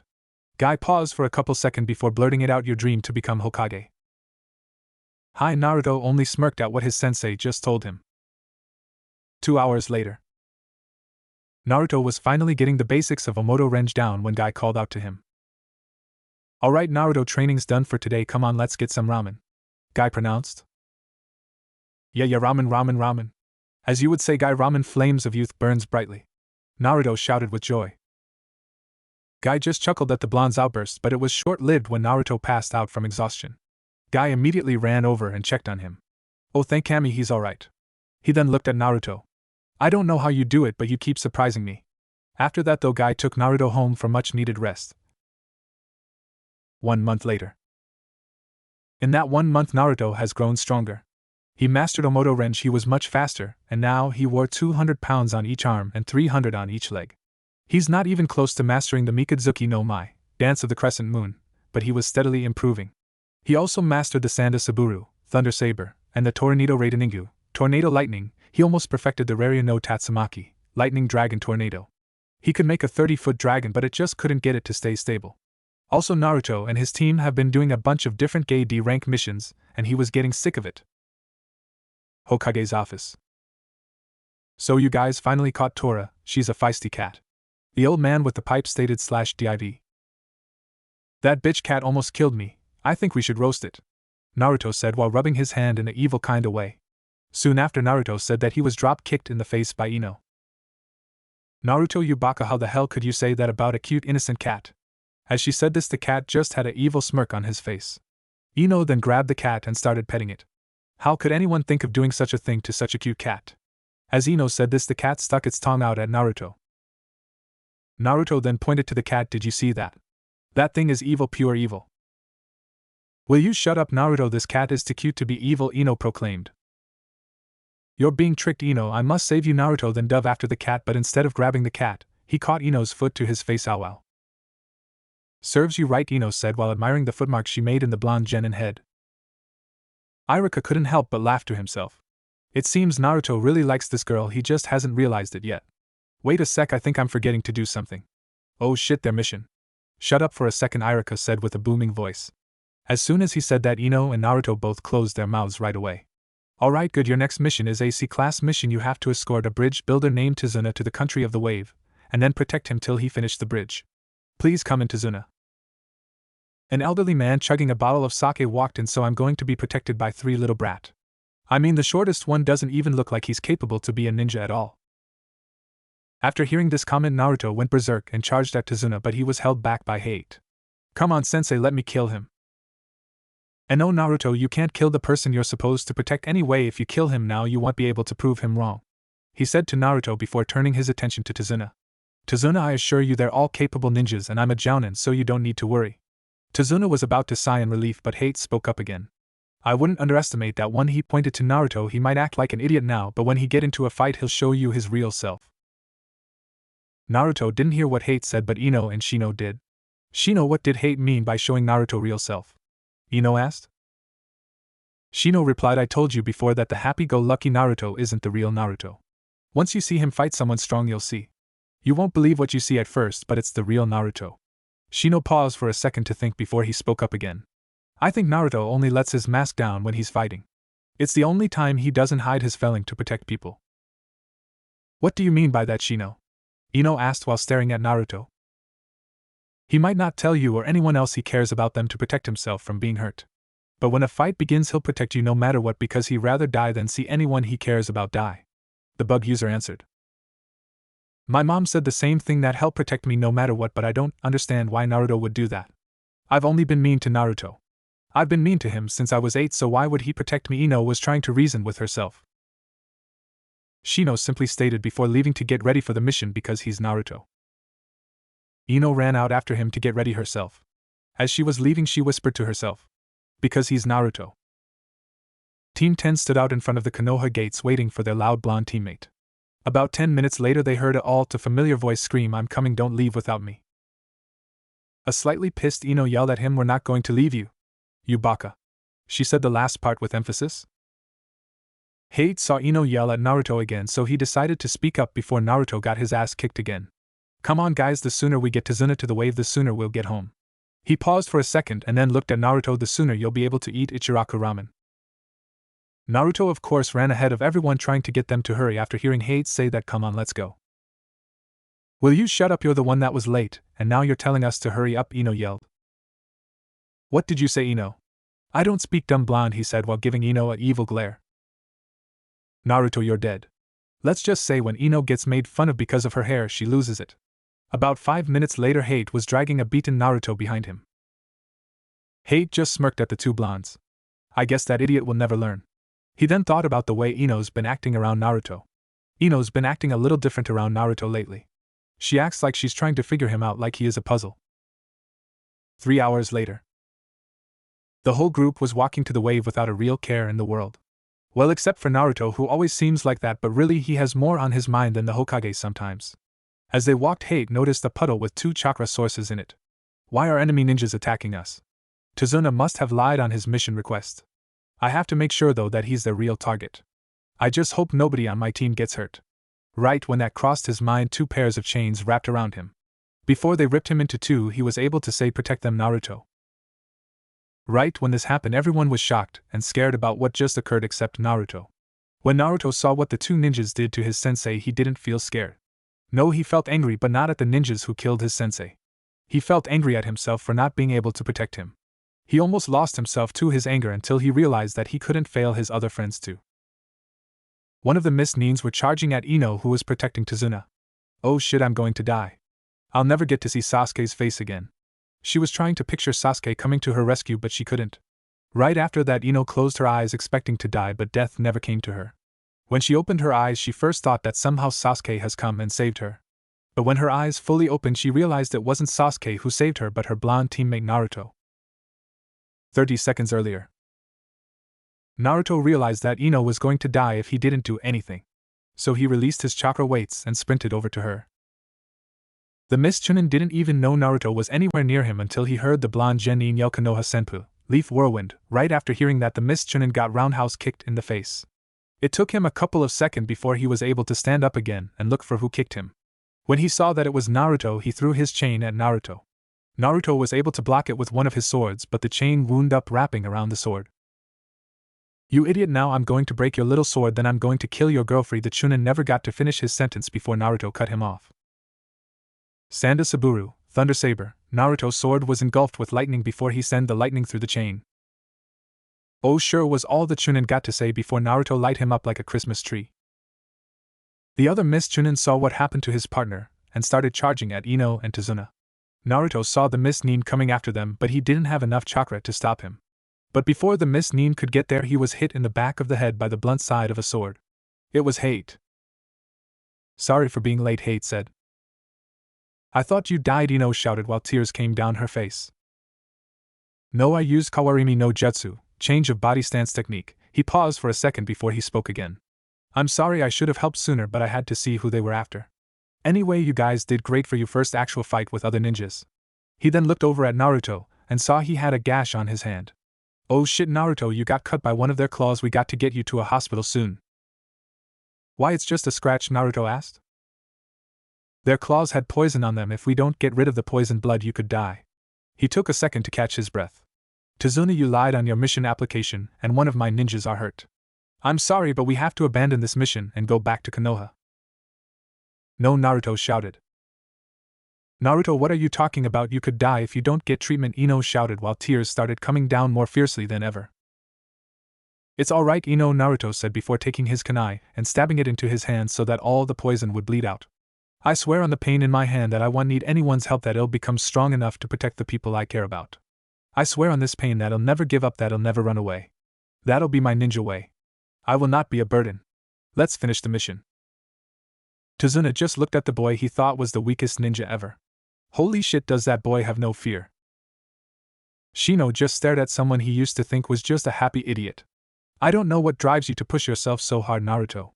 I might not know what drives you, but I do know you are one amazing bastard." Ino just stared at the boy she used to think was a loser and a dropout. "Why do you keep protecting everyone? Why are you always getting hurt for others? Why do you spill your blood for me?" All three of them were thrown out of their thoughts when Hate spoke again. "Alright, Naruto, but wrap up your hand before you die of blood loss." "Hi, Sensei," Naruto shouted. "Alright guys, we better get moving, but before we go I need to ask you something," he said while looking at Tazuna. "Yes, Hate," Tazuna said nervously. "Why are ninjas after you? I thought you only needed protection from bandits." Hate demanded an answer. I'm gonna skip the whole explanation why Tazuna is being chased by Gato. The next day, right outside of the Wave Country, everyone was on edge since the demon brothers attacked them. So when Naruto threw a kunai at something, everyone got startled. "What the hell are you doing, you idiot?" Ino shouted. "I thought I heard something," he answered. When Ino saw that it was a bunny, she immediately started pummeling Naruto. "What the hell are you doing? It was just a rabbit. Stop trying to act cool." Hate laughed at seeing Naruto get his ass kicked by Ino until he saw that it was a white bunny. "Shit, this is a snow rabbit, but it's spring, so that means this creature was held captured and used for body switching. There's a powerful 20 ninja lurking nearby." Right then a huge-ass sword came flinging at him. Everyone ducked, everyone fell to the ground right away, and the huge sword missed them and was implanted in a tree. I see that Hate of the Crescent Moon is the one guarding Tazuna. Now I see why the demon brothers were no match for you." The man standing on the huge sword smirked. "Oh, if it isn't one of the 7 swordsmen of the Hidden Mist, Momochi Zabuza. I always wanted to show the world that I'm a better swordsman than them," Hate replied in a dark, threatening tone while he pulled his sword out of his sheath. Naruto wasn't going to let his sensei fight by himself, so he charged right at Zabuza, preparing to attack him, but stopped when Hate put his sword in his way to block him. "Sensei. I'm sorry, Naruto, you are nowhere near ready to handle someone of this level. Stay back and don't worry about your sensei. Hate smiled at Naruto. Why Osiki, are you done babysitting, or should I just leave and come back? The nuke Nin said sarcastically. Hate quickly jumped up in the air and did a jackknife movement in the air before slashing down on Zabuza. Zabuza was able to block it pretty easily but was still surprised by Hate.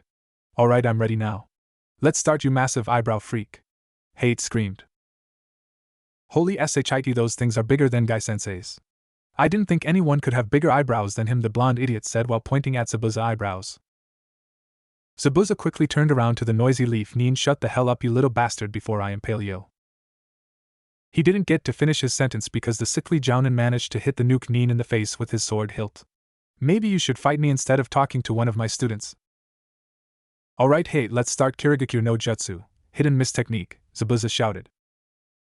Mist started to cover the whole area. No one could see in front of their faces. Hate knew that Zabuza was a master of the silent kill. The sickly Jounin let out a burst of chakra to blow away some of the mist so he could see his team. Listen, protect Tazuna no matter what and don't make too much noise. Zabuza is a master of the silent kill. It looks like you've read my profile in the bingo book. I'm very impressed, the crazy Miss Nin said while standing directly in front of Tazuna. He began to swing his sword to cut Tazuna in half with his Kabakiri Hocho, head-cleaving sword. Once Hate saw what was going on, he sprinted full force at Zabuza with speed that no one knew Hate possessed. He caught Zabuza off guard and stabbed him in the gut. That was quite amazing, but I'm not that easily defeated. As he said this, the Zabuza that Hate stabbed turned into water. Oh shit, it was just a Mizu Bunshin no Jutsu, water clone technique. Hate cursed at himself for not seeing it before. Zabuza then reappeared above Hate, preparing to slice the leaf Jounin in half. But before he could connect with his sword, Hate jumped out of the way and landed into a lake. Shit, why can't I get out of the water? It's so goddamn heavy. I thought I could use the water as cover, but looks like I was wrong. Fuck, why was I so careless? Hate cursed at himself again. Haha, you idiot, you just lost. Sura no Jutsu, water prison technique, a prison of water surrounded Hate. Shit, I didn't expect him to be this good. Run, get Tazuna away from here. His Mizu Bunshins can't go far away from his body. Just run away, you'll be fine. Hate shouted at his team. Team 10 was shocked at what just occurred. But they listened to their sensei and were about to run away with Tazuna until they heard Naruto shout. No, I can't do that. Ino screamed at him. Naruto, what the hell are you thinking? He's a Jounin, we don't stand a chance against him. Even Sasuke, who is the best genin in the leaf, couldn't win against him. Naruto turned around and looked Ino directly in the eyes. Ino for the first time saw him with his mask pulled off. She finally saw what his blue eyes really looked like. She could see the pain in them, but she also saw the fire in them too. The fire that would never let him run away. Holy shit, that was the real Naruto. Why was there such pain in his eyes? Naruto saw Ino's reaction to him, and quickly put his mask on again. Don't worry, Ino, it'll be fine, I'm much stronger than Sasuke team anyway. Naruto smiled before turning his attention back to the nuke Nin. Wild faggot, I'm going to show you how to slay a demon. Heavenly body right on, lightning. Naruto quickly turned into a body of white lightning to the amazement of everyone there. Shino looked on at Naruto in amazement. Wow, Naruto, I always knew there was something special about you. Zabuza smirked at what he saw. Looks like this one is a bit different from the others. Ino's mouth dropped at the sight of Naruto. What is this? There is no way that the dumb, dead last, idiot Naruto I know could ever be this strong. Is this really Naruto? Yo sensei, I can't control this technique perfectly yet, so brace yourself for a bit of a shock. Raryu no Tatsumaki, lightning dragon tornado. Naruto shouted while a 30-foot dragon of lightning shot out at Zabuza. The dragon went right through the Mizu Bunshin of Zabuza. It didn't stop there though. It kept going to the real Zabuza that held Hate captured. Shit, I can't dodge, I'm going to have to break my jutsu. Fuck, I'm gonna kill that kid. Zabuza jumped out of the way, releasing the jutsu that held Hate. Kid, you're fucking dead. Zabuza charged at Naruto, preparing to make his sword live up to his name of Kubikiri Hocho, head-cleaving sword. But before he could reach Naruto, Hate kicked him in that back of the head. Your opponent is me, you dumb shit. Hate cursed at the Miss Nin. It's your turn to die, Enden, great fireball. A giant fireball shot out of Hate's mouth. It came at Zabuza so fast he couldn't dodge. All he could do was put his sword in front of him, hoping it would take enough of the impact of getting hit by a fireball away so he could survive. He did survive, but barely, as he was thrown against a tree trunk. Prepared to die, Zabuza Hate prepared to deliver the final blow with his sword. But before he could deal the blow to Zabuza, he got hit by 3 Saban right in the neck. Thank you for fighting him, you saved me a bunch of trouble. A hunter named from the hidden mist said. I must thank you also.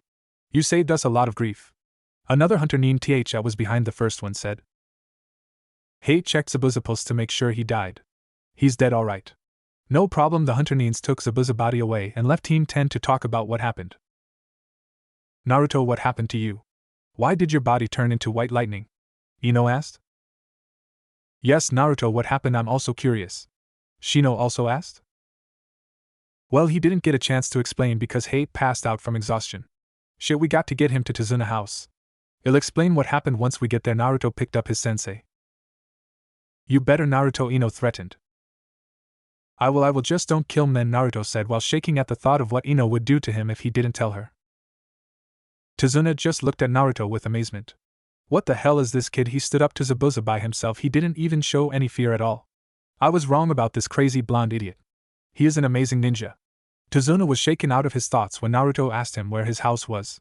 Yo, old man, where's your house? Tazuna just shook his head to think straight again. Oh yeah, just follow me. As they made their way to Tazuna's house, Ino just stared at Naruto. I'm finally going to find out a little bit about who you are. Ino, did you see his eyes today? Shino asked, shaking Ino out of her thoughts. Yeah, they were so different. Ino exclaimed. I know. It was like we got a glimpse at what makes him tick. Shino said. Makes him tick? What do you mean? Ino asked. When I looked into his eyes, I saw that he was battling something inside himself. But I also saw that he was hurting a lot because of it, but he never gave up. By looking into his eyes, I think I found out what makes him want to protect everyone so fiercely. Shino paused for a second to catch his breath. He wants to make sure whatever happened to him never happens to anyone else. I also fear that he thinks it's his responsibility to deal with so much pain so that no one else has to. Ino started to cry, hoping that Shino was wrong and he was just overthinking it. She didn't know why, but she didn't want to see Naruto hurt at all. Why do I care about who the real Naruto is? Why do I care? Why do I care so much if he gets hurt? It's not like we're really friends. I used to hate him. Then why do I care about him? Why is it when he smiles I smile? What is it about Uzumaki Naruto that makes me feel like this? The next day at Tazuna house. Everyone was sitting at the table still on edge because of what happened the day before. Hate just woke up 10 minutes before and wanted to talk to his team. But before he could open his mouth, Ino asked a question that was on everyone's mind. Naruto, I think it's time you told us what happened to you yesterday. I mean, your body turned into lightning. I think we deserve an explanation. Ino demanded more than asked Naruto for an answer. Yes, I agree with her. I'm your sensei, Naruto, and I have no idea what you did. I honestly never seen anything like it. Hate spoke up. Shino, do you wish to know too? Naruto asked his silent friend.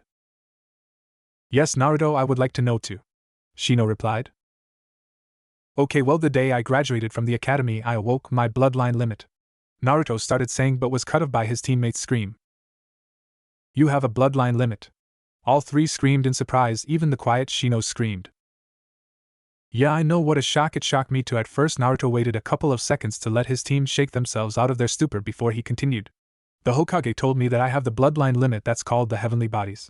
He said I must be a relative of a clan from the country of the whirlpool that has supposedly been extinct for 50 years. Wow, was all Ino could say. Naruto, exactly what does your bloodline do? Hate asked his student. Well, all I know is that I can form up to 4 elemental bodies if I prove myself. Naruto answered his sixth sensei. What do you mean you have to prove yourself to use your bloodline? It was Shino this time that asked the question. From what old Minjiji told me is that I have to earn each body. He said that each body has a mind of its own and that it only lets those who prove themselves worthy of it to use it. Naruto said while trying to remembering everything the old man told him about his bloodline. So you proved yourself to one of those bodies so far?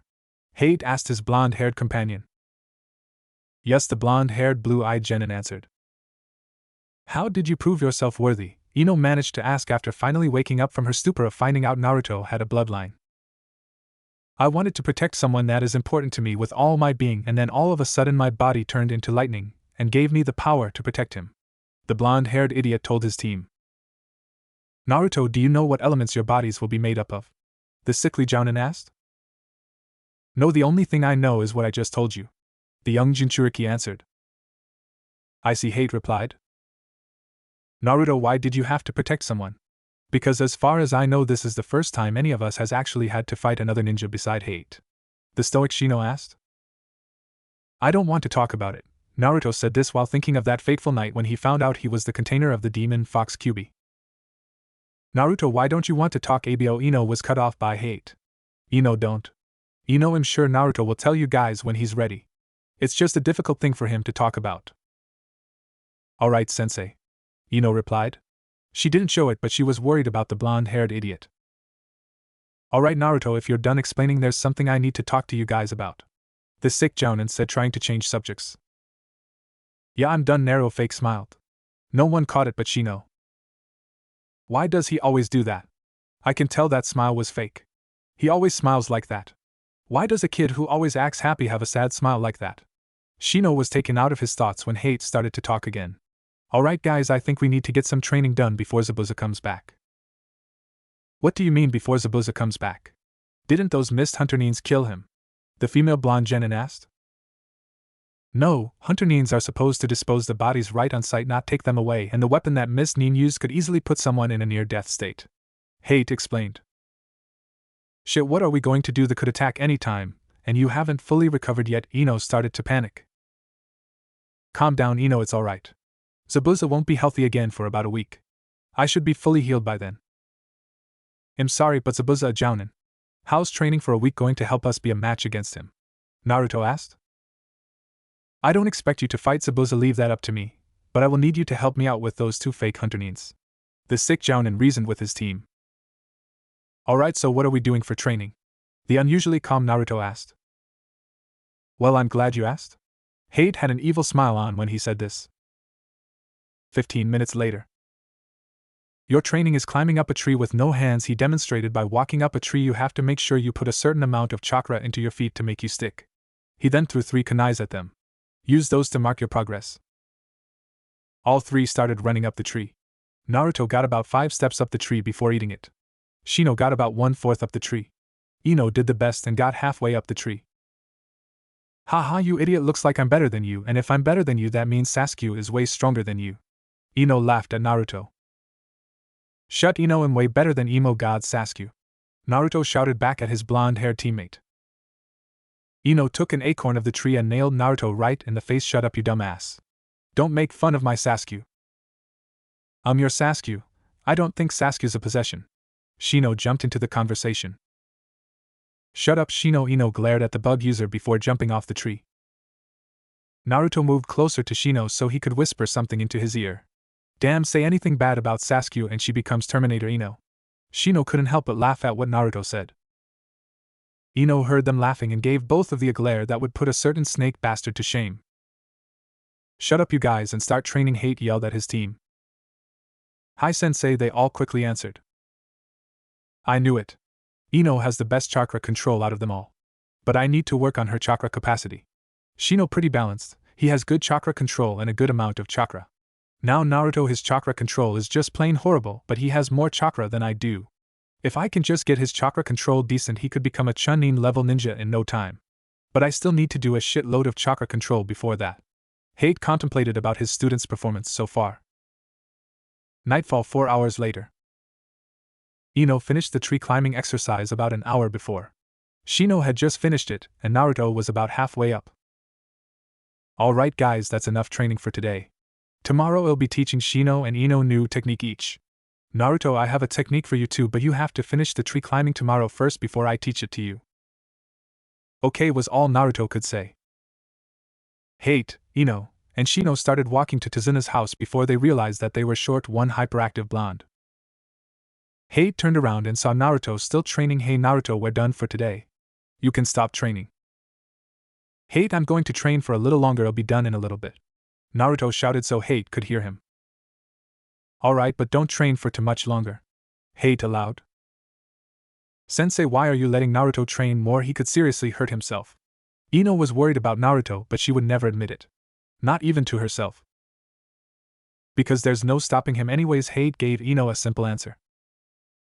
Ino just shook her head before turning around and looking at her blonde-haired, blue-eyed teammate. Why are you pushing yourself so hard? 2 hours later. Naruto finally came back just before dinner was ready. Let's just say this pissed of Ino. You idiot, you said you were only going to train for a little bit more. That was 2 hours ago. Sorry, Naruto breathed heavily because of the training. After Ino yelled at Naruto for a little bit more, everyone sat down at the table. After a little while, Naruto saw a picture of Tazuna's grandson and someone else, but that side of the picture was ripped off.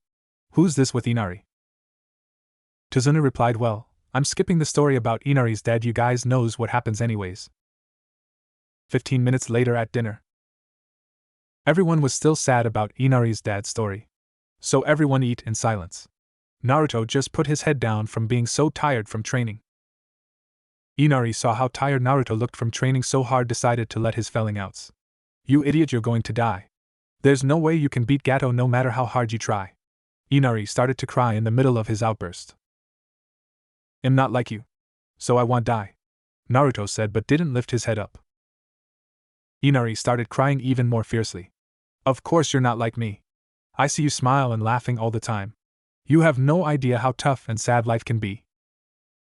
After hearing that, Naruto lost it and punched the table. "Shut up, I definitely know how tough and sad life can be, better than you'll ever know. But I'm not like you, I'm not going to sit around crying all day. I'm going to get up and fight for a better life, crybaby." "Naruto, stop!" Ino screamed at her teammate. "I'm going out." Naruto walked out of the house. Once the door closed, Shino asked Hate a question nobody was expecting. "Sensei, what did Naruto mean he knows how sad life can be?"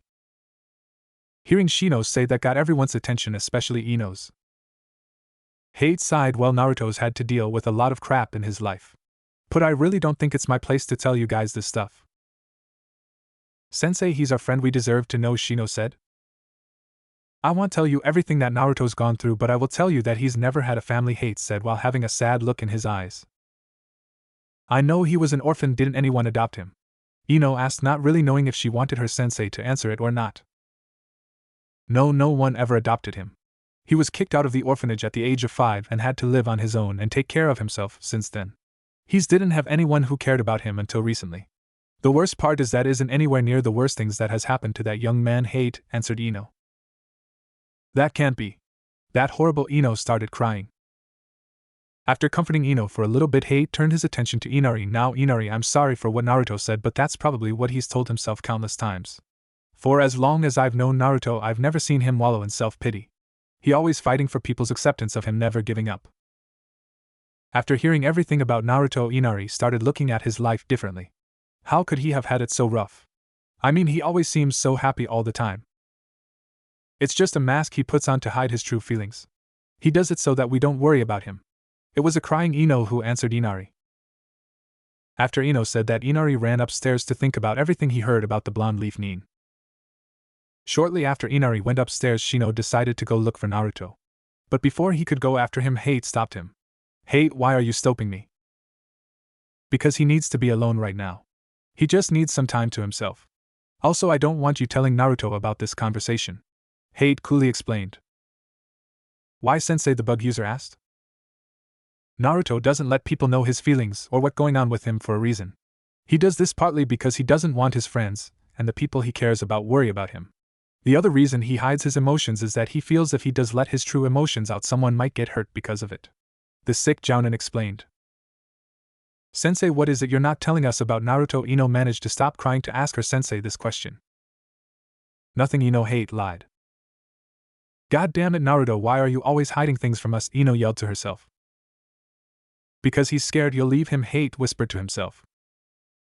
"What was that, Sensei?" Shino asked. "HR heard him say something." "Nothing," Hate replied. 8 hours later in the forest. Naruto decided to train some more after getting into a fight with Inari.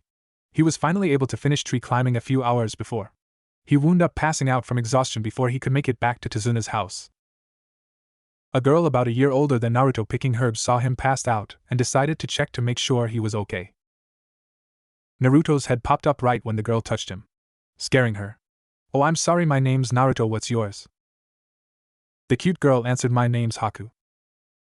"That's a nice name. So what you doing in the woods?" Naruto smiled. Haku smiled. "I was picking herbs." She then saw his headband and asked, "So are you a ninja?" "Yup," the blonde-haired genin simply replied. "Wow, you're incredible. So why are you training out here?" Haku asked. "Because I want to be stronger," Naruto smiled again. So do you have someone important to you?" the girl asked. "Huh, what do you mean?" Naruto got confused by what the girl said.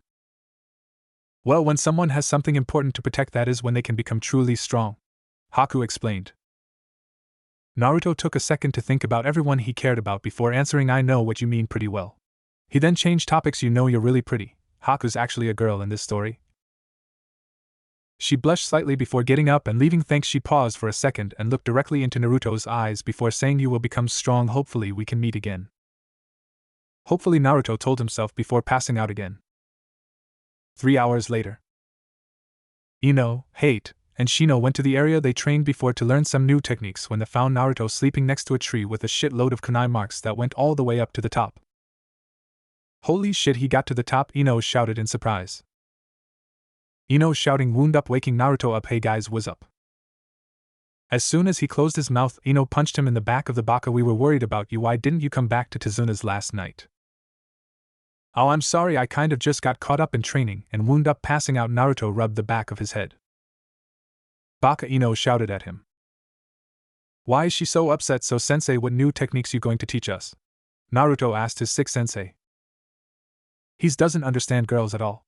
Well, I guess that's just Naruto being Naruto. Well, actually I'm teaching you each a different jutsu, Hate explained to his student. Cool, Naruto shouted. Ino wound up punching him again. Stop shouting, you baka. Wow, Ino managed to call Naruto a baka 3 times in 1 minute. That's got to be a record, the quiet bug user thought. Hate just shook his head at the antics of the two blonde genin before he started speaking again. Alright, Ino, I'm going to show yours first. Hate started doing hand seals and flower petals surrounded Ino, and Hate looked like he was flowing in the portal of flowers, confusing Ino. This jutsu is a genjutsu called Hikari-Arin, many flowers in bloom. You can use this to confuse your enemy and attack from different angles. It should be a very useful jutsu for you. After showing Ino the necessary hand seals, he went on to Shino. After moving away from Ino, Hate started doing hand seals. This technique allows the ninja to control nearby stone and rock. When the ninja forms the needed hand seals and slams their palm to the ground, surrounding rock will begin to churn and twist up, crushing all those trapped within it. It called Retsudo Tensho, revolving split earth palm. Shino moved to a different area and began training to learn Retsudo Tensho, revolving split earth palm. After he made sure Shino was squared away, he turned his attention to Naruto. He then threw a scroll at Naruto. Guy told me to give you this if you had time to train on this mission. I can't really help you with those techniques, so you're on your own. Sorry. Don't worry about it. Naruto opened the scroll. It had the technique Konoha Dai Senpu, Leaf Great Whirlwind. This technique is like a normal senpu, it's just that you need to create more force when you do the roundhouse kick. Konoha Kagebyo Leaf Shadow Dance is a taijutsu technique that is used to position a ninja's opponent into a vulnerable aerial position. The ninja will first quickly appear below their opponent, then with a switch upper kick they will launch their target into the air. The ninja will then jump into the air to shadow the target with the target's back to their chest. After finishing reading the scroll, Naruto formed 2 Kagebushins and went to work. 6 days later. The whole team pretty much trained their asses off preparing for Zabuza's return. Today Zabuza would attack our young heroes, but they had no idea that he was already healthy. Hate woke up early that morning and opened the window. Man, it sure is a beautiful day today. Hate didn't realize it was just the calm before the storm. Early that day, Hate woke Ino and Shino up at the crack of dawn because they had to guard Tazuna today. You're probably wondering why Hate only woke up Shino and Ino and not our favorite blonde Naruto. Well, Hate tried to wake him up, but Naruto was out cold. He was exhausted from overtraining. While they were leaving, Hate looked at Tsunami and waved see ya later. Tsunami saw that they were one blonde short and asked what about Naruto. The sick Jounin just shrugged and replied he's been training himself too hard lately, so he needs his sleep. He should be out most of the day. The woman answered okay. 20 minutes later at the bridge. As Tazuna and Team 10 made their way onto the bridge, they all got a tingle down the back of their necks telling them something's not right. Once they reached the center of the bridge, they saw one of Tazuna workers badly beaten. They all rushed to him. Ino took the man's head and placed it on her lap. When the worker saw Tazuna, he used all the strength in his body to say he's a demon. He's a monster swordsman. Right when the worker said this, everyone thought the same thing, but Ino was the only one to say it. Oh shit, Zabuza. Come on, you don't have to say my name with such venom in your voice. Zabuza appeared in front of them. He wasn't alone either, he brought the 2 phony mist hunter nines with him too. Zabuza then glared straight at Hate. These 2 are here to keep your friends out of our fight. The mist nin then realized that the blonde who annoyed the shit out of him wasn't here. Damn, I really wanted to kill that brat. Hate just stared into the swordsman's eyes before speaking up. I think he should be a little more worried. Zabuza sneered at that remark. Why should I be worried when I have my two pals over there to help me? The sick Jounin chuckled. I think you're underestimating my team. Ino over there has the potential to surpass Yuhi Kurenai, the Genjutsu mistress of Konoha. He then looked over at his sunglass-wearing student. Shino is a genius who will be able to surpass everyone in his clan. He paused for a second and thought about Naruto. And then there's Naruto the show-off, hyperactive, #1 loudest ninja ever and the most surprising. The Miss Swordsman just shrugged. Yeah, sure, whatever. He then looked over to his comrades. Shinji, yo, take the boy in the glasses. Haku, you take the girl with the blonde hair. They both answered their master right away. Hi, Zabuza-sensei. Then they all shunned Shin no Jutsu, body flicker technique, in front of their enemies. Zabuza smirked before drawing his sword out. Let's begin. Hate. Hate then unsheathed his sword. Let's. Back at Tazuna's house.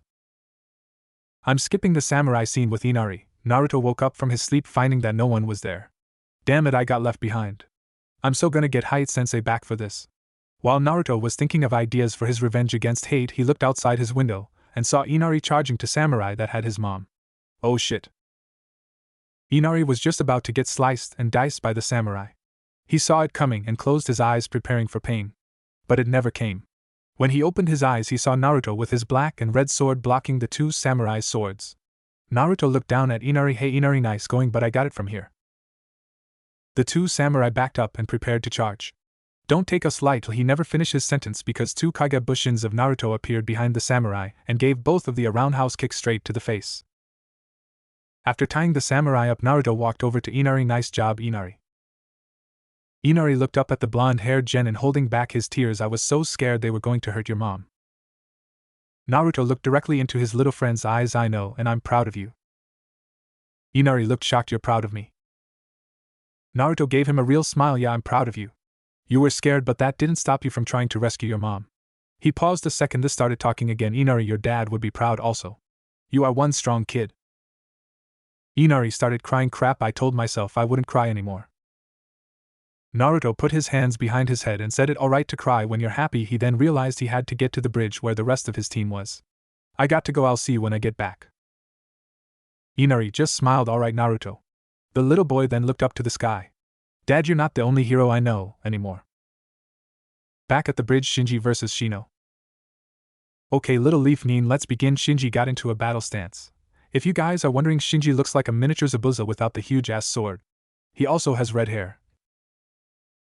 Shino just nodded and got into his stance. The bug user was eyeing up Shinji, trying to figure out how strong he was. Shinji saw Shino sizing him up and decided to attack, trying to catch Shino off guard. Mizurappa, violent water wave. A strong jet of water shot out of Shinji's mouth at Shino. Shino saw the jutsu coming at him and knew he couldn't dodge, so he started doing hand seals as quickly as he could. Just before the jet of water hit him, he called out Mushikade no Jutsu, insect wall technique. Insects shot out of Shino's hand, creating a vortex that blocked the water. Shinji saw his jutsu blocked. As the bugs went back into Shino's arm, Shinji chuckled slightly. He's an insect user, this is going to be interesting. Shino just stared at his opponent. This guy's good, and he's a water jutsu user. This is not going to be fun. Shino was shaken out of his thoughts when Shinji started to hand seals again. Shinji shouted Taihuden, large projectile. A large ball of water shot out at Shino. This time Shino didn't have time to do anything. Shino was engulfed by the ball of water. The Zabuza look-alike was surprised when he saw nothing but a bunch of bugs shaped like a body falling apart when the jutsu died down. Shit, that must have been a Mushi Bunshin no Jutsu, insect clone technique. Shino then appeared behind Shinji and tried to stab him in the neck with a kunai. He was a bit too slow though, and Shinji was able to duck under the kunai and kick Shino in the gut. Nice try, bug boy. Shinji laughed evilly while staring at the bug user. All of a sudden Shino turned into a pile of bugs. Shinji's eyes showed his fear. I didn't try, Shino said behind Shinji. The sunglass-wearing Leaf Nin started doing hand seals. Retsudo Tensho, revolving split earth palm. Shino slammed his palm to the ground and the rock near Shinji broke apart and caught Shinji in the earth. Then all of a sudden the rock clamped down on Shinji, crushing him to death. Shino was about to go help Ino with her fight, but before he could get to her he felt an awful chakra presence. Holy shit, what is this chakra and who does it belong to? 20 minutes earlier, Ino versus Haku. Haku appeared in front of Ino and got straight into her battle stance. Ino did the same. Haku decided to be the aggressor and charged at Ino. Haku tried to punch Ino in the face, but the blonde genin was able to move her head out of the way just in time. But Haku was much faster than Ino and caught her off guard with a roundhouse kick to the face. Ino flew back a good couple of feet. Ino rubbed her cheek where she got kicked. Damn, that hurt. The blonde leaf Nin got up and started doing hand seals Hayakari Auren, many flowers in bloom. Flower petals started swirling around Haku. Ino was about to sneak up behind Haku and stab her, but before she got the chance, Haku started doing hand seals. Haku shouted Sensatsu Suisho, death by 1,000 flying water needles. 1,000 water needles shot out in all directions. Haku got lucky and one of the needles hit Ino's leg, causing her to dispel the genjutsu. Before Ino could regroup herself, Haku started doing hand seals again. Maku Hayashu, demonic ice crystal mirrors. A bunch of ice mirrors surrounded Ino. All Ino could think of was OHS Chaiti. Hate vs. Zabuza. Hate glanced over to where Shino was fighting and saw that he was winning. He then glanced over at Ino and saw Haku's ice mirrors. Shit, that girl has a bloodline limit, doesn't she, Zabuza? Hate shouted at Zabuza with venom in his voice. Haha, yes, Haku's a special little weapon. She has the bloodline limit to control ice. Zabuza disappeared after saying that. But I think he should focus on our fight, not there's Zabuza reapered behind Hate. Hate quickly turned around and slashed Zabuza in half. It wasn't Zabuza though. I turned out to be a Mizubushin, water clone. The real Zabuza was a few feet in front of Hate. Zabuza started doing hand seals and shouted Suryuden no Jutsu, water dragon projectile technique. A large water dragon shot out at Hate. Hate couldn't dodge, and it looked like he was swallowed by the water dragon. Zabuza thought he killed Hate, but was mistaken. He heard a poof and realized it was just a Kagebushin. Hate reappeared behind Zabuza and started doing hand seals of his own. Enden, Fireball, and Gakaku no Jutsu, great fireball technique. Hate first shot out a fireball at Zabuza and then he breathed out a steam of fire which was shaped like another fireball. Zabuza was able to dodge the Enden, Fireball, but he wasn't able to fully dodge the Gakaku no Jutsu, great fireball technique. He got his leg caught in the stream of fire.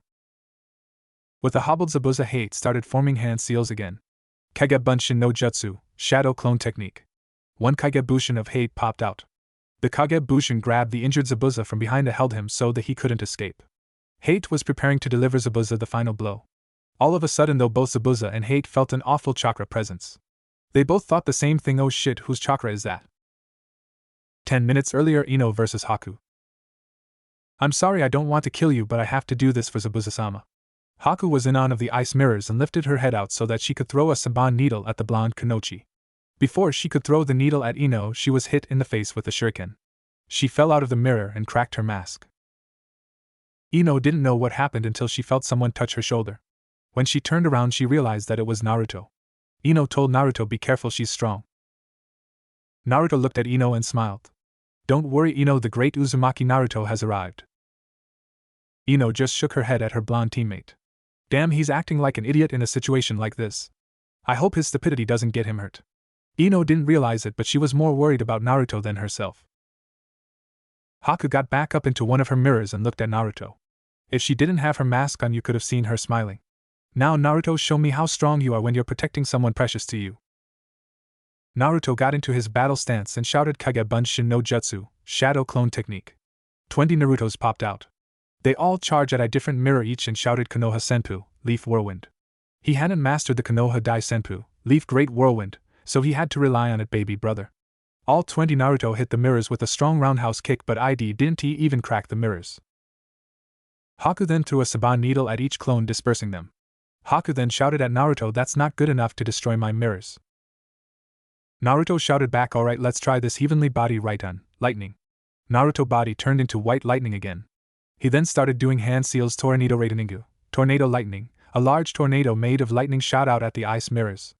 It hit the mirrors full force but still didn't do anything. Haku threw a Saban needle that hit Naruto right in the leg. That was good but still not good enough. Naruto stumbled a little bit. Shit, I have to protect Ino. Let's think all I have been doing is attacking the mirrors. Let's see what happens if I attack the one Haku's in. Naruto then pulled out both of his blades and shouted Sanda Saburu, Thunder Saber. His swords became engulfed with lightning. He then charged at the mirror with Haku in it, but right when he slashed down on the mirror, Haku jumped to another mirror with speed that would match Hate. After realizing he missed, he jumped backward to gain some distance between him and Haku. Haku shook her head at Naruto. Is this all the strength you have, Naruto? If so, I'm sorry, but I'm gonna have to end this. Naruto pointed his finger at her and shouted, I'm not going to let you hurt anyone else. I still have a few tricks left up my sleeves that can kick your ass. He started doing hand seals Rarian no Tatsumaki, Lightning Dragon Tornado. A large lightning dragon tornado shot out at the mirrors.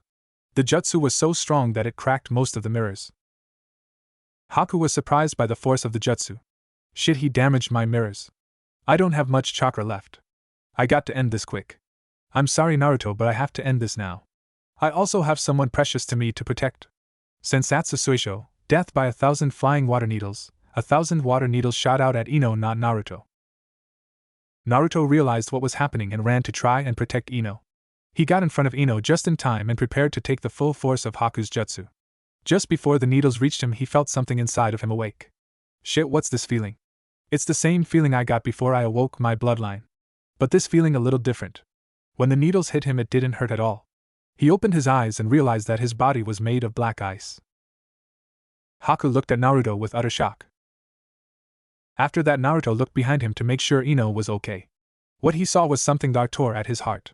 He didn't block all the needles, a couple of the wound up stabbing into Ino's legs and side. Ino was alright, but she passed from the pain. Naruto knew she was still breathing, but seeing Ino hurt like that made Naruto pissed. His rage consumed him. The black ice broke off his body and replacing it was a red demonic chakra. The angry Leaf Nin turned his head around and glared at Haku. You bastard, I'll kill you. Naruto shot out at Haku. That would have impressed Guy. He punched the ice mirror, shattering it. Haku tried to jump into another mirror, but Naruto caught her foot and threw her a good 20 feet. Haku slowly stood up. Holy shit, where did all this strength come from? The Rouge Miss Nin saw Naruto charging at her again. She knew she couldn't dodge, so she accepted her fate and just stood there. I'm sorry Zabuza, this boy is stronger than me. I'm sorry I can't be your weapon anymore. Naruto was about to kill Haku until her mask broke apart and fell off, revealing her face. Naruto stopped inches away from her face. Haku was shocked. Why did you stop? I hurt one of your precious people. Naruto was also shocked. You're that nice girl that was grabbing herbs. He shook his head, trying to understand why is a nice person like you a weapon for Zabuza. I know you don't like to kill, but you do it anyway just for a man like Zabuza wishes it. Why? Haku looked at Naruto with great sadness in her eyes. Because I'm skipping Haku's past, you guys already know it anyways. She let a tear escape. You see, Zabuza was the only person who ever cared about me. I wanted to help him achieve his dreams. That was my dream. It looks like my dreams are dead though. I can't help Zabuza anymore, so I ask that you kill me. Naruto shook his head. I can't kill you. You're not a bad person.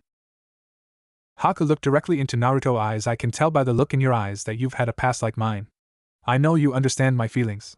You know what you must do. Naruto spoke with deep sadness in his voice. Yes, I know. He then charged at Haku with the intent to kill her. Haku accepted her death, awaited for the final blow to come.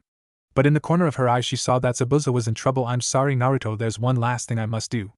Haku then disappeared right before Naruto could hit her. 2 minutes earlier, Hate versus Zabuza. Hate got worried when he realized who the chakra was coming from. Shit, I've felt this chakra before. It's the Nine-Tails Fox chakra. Shit, the seal must have broken. The sick Jounin was about to run over to where Naruto was until he felt the awful chakra die down. Oh, thank God the seal didn't break. It must have weakened a little bit. He then turned his attention back to Zabuza. I can't let you live any longer. Your dream is too big and has harmed innocent people. I'm sorry, but you must die. I'll kill you with one of my strongest jutsu to honor your strength. Hate began to form hand seals again. Carrier Enden, Fire Dragon Flame Projectile. A huge fire dragon shot out of Hate's mouth. The dragon was about to engulf Zabuza, but before it could, someone jumped in front of it, saving the Mist Swordsman. When the jutsu died down, you could see who jumped in the way. All you could see was a burnt, lifeless Haku. Zabuza smiled. Thanks, Haku, that was a good way for a weapon to die. Naruto ran over to where Zabuza was and punched him square in the face. Haku cared about you so much, and all you think of her was that she was a good weapon. She hated killing, but she did it anyway for your sake. For your dreams. Did you even care about her at all? After hearing Naruto's heartfelt plea, something in Zabuza changed. Zabuza started to cry. You don't need to say anything else. I do care about Haku. I see now how much pain I caused her. He then looked up at the sky. I'm truly sorry, Haku. All of a sudden someone started clapping. It was Gato with the 100 bandits behind him. That was truly touching. It looks like all you guys are worn out. It looks like I can kill all of you now and save the money I was going to pay you, Zabuza. Zabuza turned back into the demon of the hidden mist after hearing this. Hate, let me go, I'm not your enemy anymore. Please let me go so I can kill that man. Hate nodded and made his Kagebushin disappeared. When Zabuza was let go, he became a man and charged straight into the group of bandits. When Zabuza was finally taken down, he had killed 50 bandits and Gato. The rest of the bandits were about to attack Team 10 until a whole army of people from the wave led by Inari came. When the bandits saw the townspeople, they all ran for it. Hate grabbed Zabuza's body and placed him right next to Haku. Zabuza then looked up at Naruto. Thank you, boy. Now I can die and meet Haku once again in a better place. With that said, the demon of the hidden mist died. A week later. Team 10 injuries has all healed and Tazuna finally finished building the bridge. With their mission done, Team 10 was saying goodbye before they left to go home. Tazuna spoke in a proud voice to all of Team 10. I'm very proud that I got to meet you guys. You guys saved this town and taught me to never underestimate a ninja from Konoha ever again. I am forever grateful to you for. Naruto scratched the back of his head. Thanks, it was great to meet all of you. Especially you, Inari. Inari was trying to hold back his tears. I'm not going to cry. Naruto looked at his little friend. It's alright to cry sometimes. Inari then looked at the boy he considered a hero. You can cry to Naruto. Naruto turned around real quick so that no one could see him cry. Goodbye, everyone. Ino just shook her head at the blonde Genin. He's such an idiot. Ino then heard something that made her pissed. Naruto shouted, come on, let's hurry up home so I can kick Sasuke team ass. Ino grabbed Naruto and threw him off the bridge. Don't you even dare touch my Sasuke. The group back at Wave just laughed at the Tablons until Inari asked, so Grandpa, what are you going to name the bridge? Tazuna thought for a second before answering. Let's name it the Great Naruto Bridge. In hope that this bridge may never crumble just like that young boy's will. Maybe one day it will be named after the Hokage of Konoha. Tsunami chuckled, yeah, I think that's a good name. Tazuna just stared at Team 10 as they started to disappear from sight. Naruto, you are an amazing kid. I hope you achieve your dreams. Become a Hokage like none before. Uzumaki Naruto. Hokage's office 2 days after Team 10 left the Wave Country. A tired Team 10 walked into the Hokage's office to talk about their mission report. The old man read the report and was surprised with everything that happened. He looked at Hate and asked Hate in a serious tone, so AC rank mission wound up becoming an A rank and you guys actually completed it. Sarutobi placed his hand on his chin. It seems to me that you guys deserve a reward for your achievement. Naruto looked at the Hokage with bug eyes. What the reward going to be? Are you going to give us coupons for free meals at Ichiraku Ramen?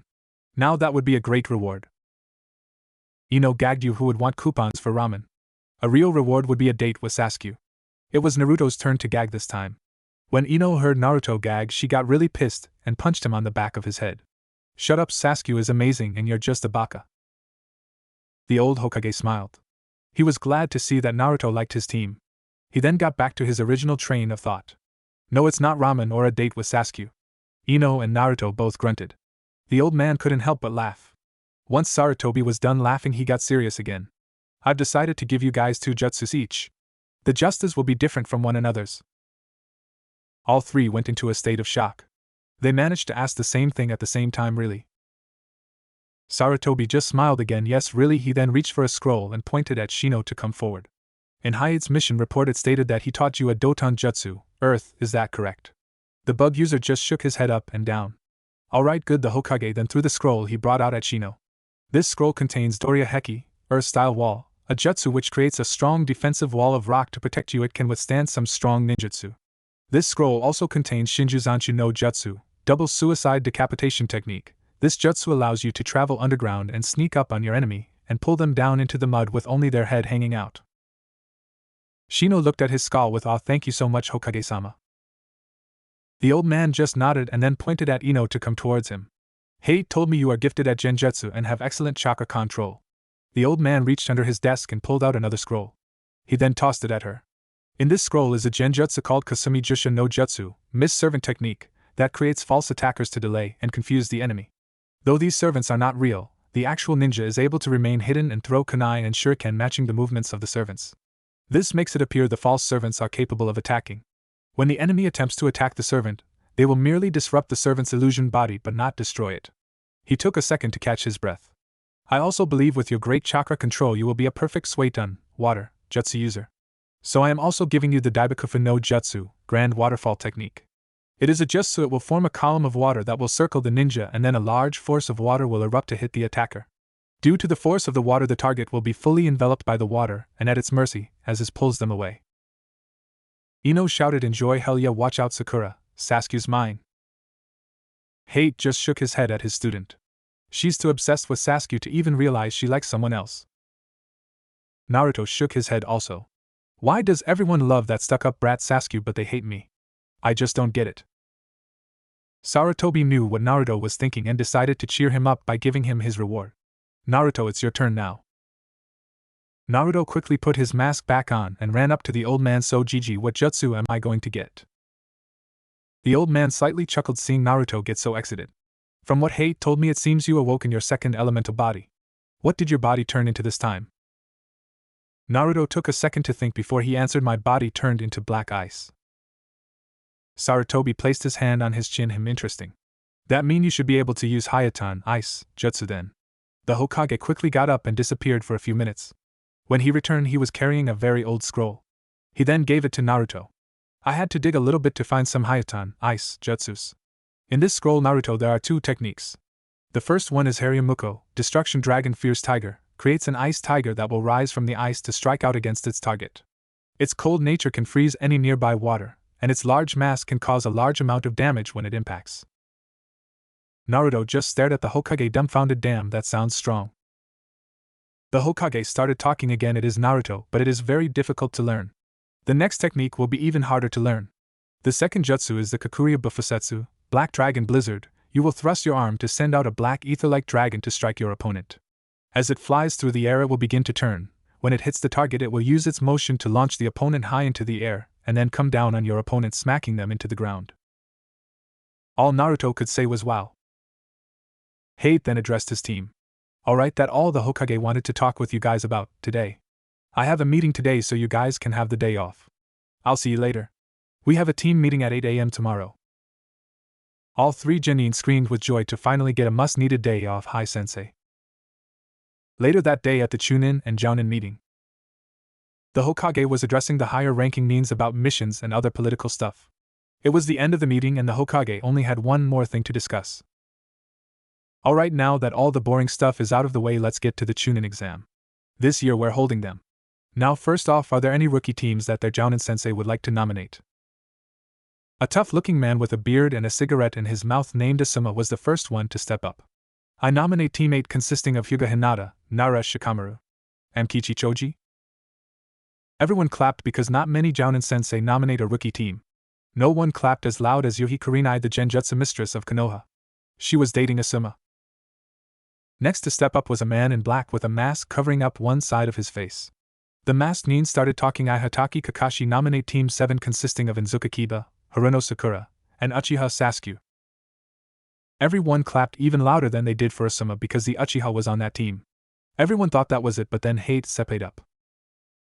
The sick Jounin was the last to step up. Igeka Hate nominate Team 10 consisting of Abirame Shino, Yamanaka Ino, and Uzumaki Naruto. Everyone was stunned. 9 rookies were partaking in the Chunin exam, including a Uchiha and a Jinchuriki. Kakashi spoke up to his friend Hate. Are you sure your team's ready? I mean, I read their academy grades. I mean, Naruto's had the lowest grades in the class. Hate was about to speak but was cut off by a green spandex wearing nin. Kakashi, my internal rival, I think you are underestimating Naruto. Guy, how can someone with those grades ever complete a Chunin exam? Kakashi asked. Just trust me on this, when you see Naruto fight you'll know exactly why Hate nominated this team. The man with huge eyebrows told his rival. It was Hate's turn to speak this time. Kakashi, I know my team better than anyone. Trust me, they're ready, especially Naruto. The Hokage spoke up right after that. Now that the rookies team have been nominated, I listened to all non-rookie nominations now. The next day at Training Ground 10, Ino and Naruto got to the team meeting early and were just chilling until a squared-shaped rock tried to sneak up on Naruto. Naruto just shook his head. Come on, when has a rock ever been a perfect square? All of a sudden 3 10-year-old kids popped out of the toy rock. There was a lot of smoke. The sickly-looking one coughed, damn Konohamaru, I think we used too much smoke. Oh, I'm Udon, the genius tactician. Then a girl popped out. I'm Mogi, the most beautiful Konochi in Konoha. Finally Konohamaru jumped out in front of them doing a pose. I'm Konohamaru, leader of the secret Konohamaru Corps. Ino and Naruto both thought the same thing. How can it be secret if you just told us? Konohamaru jumped onto Naruto's back. Naruto and I saying you promised us you'd play ninja with us when you get back from your mission. The blonde leaf Nin scratched the back of his head. I guess I didn't I? Ino just laughed at Naruto. I can't believe a ninja is going to play ninja. Konohamaru looked at the blonde girl that looked at Naruto. Is she your girlfriend? Ino and Naruto both screamed no. Konohamaru smiled. Good, she kind of bitcha, and you should have a girlfriend with much bigger anyway. Naruto knew what was about to happen and tried to save his little friend. Run away as fast as you can. Ino screamed in anger. Naruto, you and your little friend are going to die. Naruto got real scared. Oh god, Konohamaru, run for your life. They both were sprinting away from one, very pissed of Ino, until Konohamaru accidentally ran into a man with face paint on. The man with face paint picked up the little kid and started to shake him. You little brat, you should watch where you're going. Naruto got pissed off seeing his little friend being handled like that. You douche, put him down. All of a sudden the girl that was with face paint boy spoke up. Come on Kankuro, let the kid go. What do you think he'll do if he catches you messing around with little kids? Shut up Temari, I do what I want. Kankuro took something big that was wrapped in bandages off his back. He was about to unwrap the object until he was hit with a rock by Uchiha Sasuke. I think you should put the kid's own sand Nin. The sand Nin dropped Konohamaru. Naruto was happy that Konohamaru was let go, but he was mad that Sasuke showed up. Damn it, he always got to act so cool when he does anything. Ino just smiled. Oh yes, Sasuke comes to save the day again. Yes, I agree with the leaf Nin. You should stop fooling around, brother, before I kill you. A scary sand Nin appeared right next to Sasuke. Kankuro seemed to get real scarred. I'm sorry, Gaara.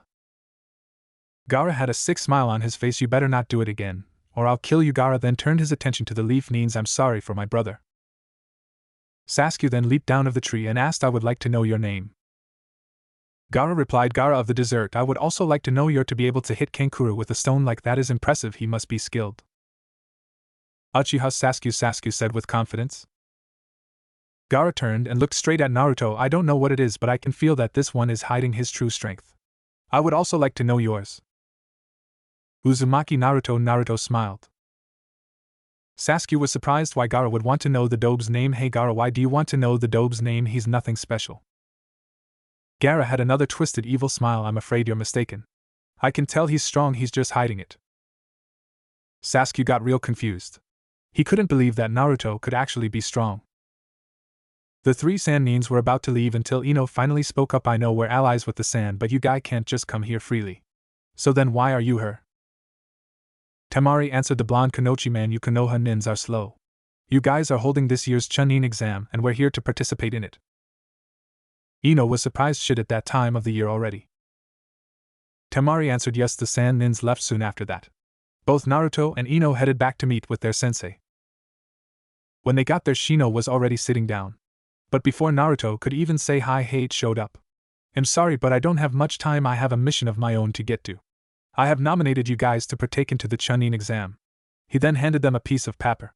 Give this to a guy in room 301 at the Ninja Academy in exactly a week. That's all. I got to go. Sorry. Hate then poofed away. Naruto was the first to speak after Hate left. Phew, he left quickly. Shino spoke this time. Yeah, he did. Naruto then held up the piece of paper Hate gave to him. The Chunin exams, here I come.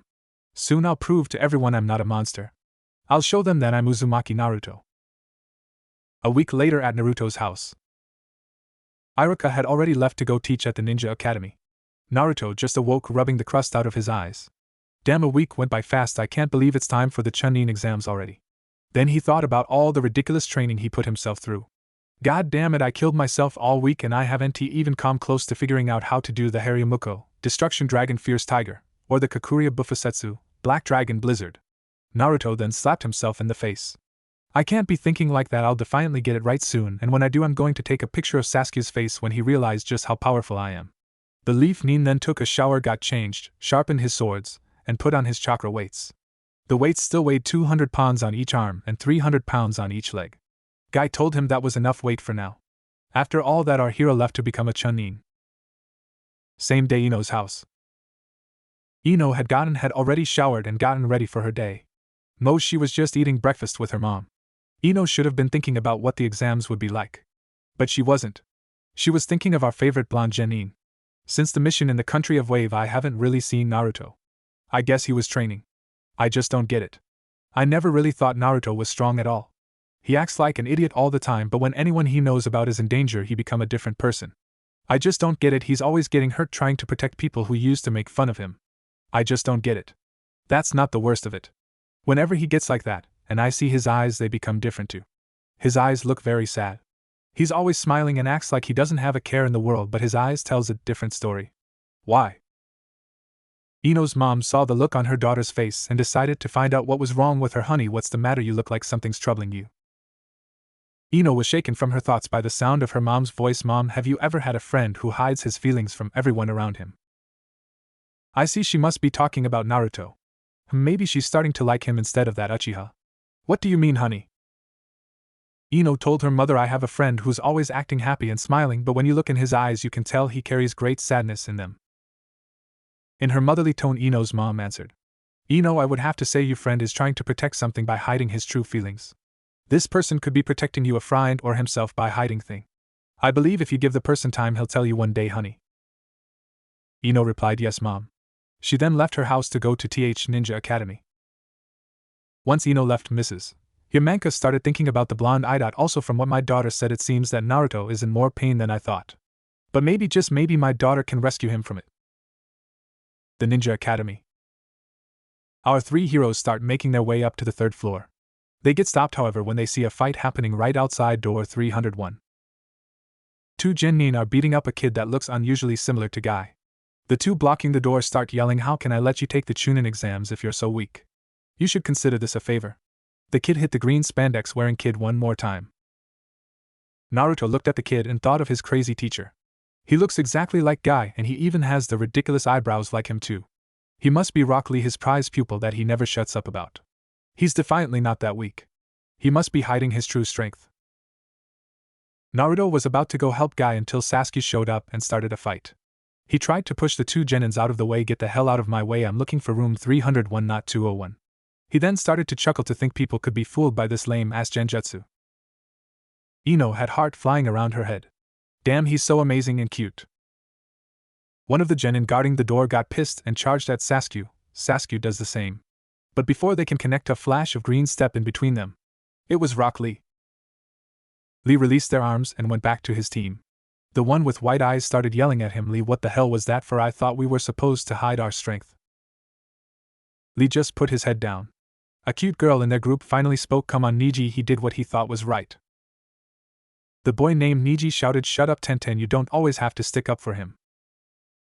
Our blonde-haired hero just looked at the three ninjas. I see, so that's Guy's team. We better be careful with them. Any team taught by Guy must be strong. Naruto was going to go over and talk to them, but he was beaten to the punch by a fuming Sasuke. Why the hell did you stop me from kicking that kid's ass? Lee just looked straight at him and said that fight had no point. I'll show you no point. Sasuke reaches back and was about to slug Lee until someone caught his hand. Sasuke, calm down, he didn't do anything wrong. It was Naruto's hand that grabbed him.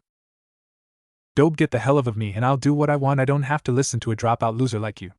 Sasuke yelled and stormed off. Ino for the first time got kind of mad at Sasuke. Why the hell did he say that Naruto didn't do anything bad to him? Wait a second, it's not just Sasuke who acts that way around him, almost everyone does. He only tries to help but gets stomped on for it. But why? Naruto just scratched his head at Sasuke's remark and started talking to Guy's team. Well, I guess you guys just meet the king of all douches. The great Uchiha Sasuke. Tenten and Lee started cracking up, but the stoic Niji reacted a little differently. Shut up, I can tell just by looking at you that you are weak. You're just a loser like the Uchiha said, and the Hyugas don't talk to losers. Rock Lee shouted at his teammate, hey, what the hell was that for? Just like Sasuke, Hyuga shouted, a Hyuga doesn't have to answer to you. Then the Hyuga stormed off.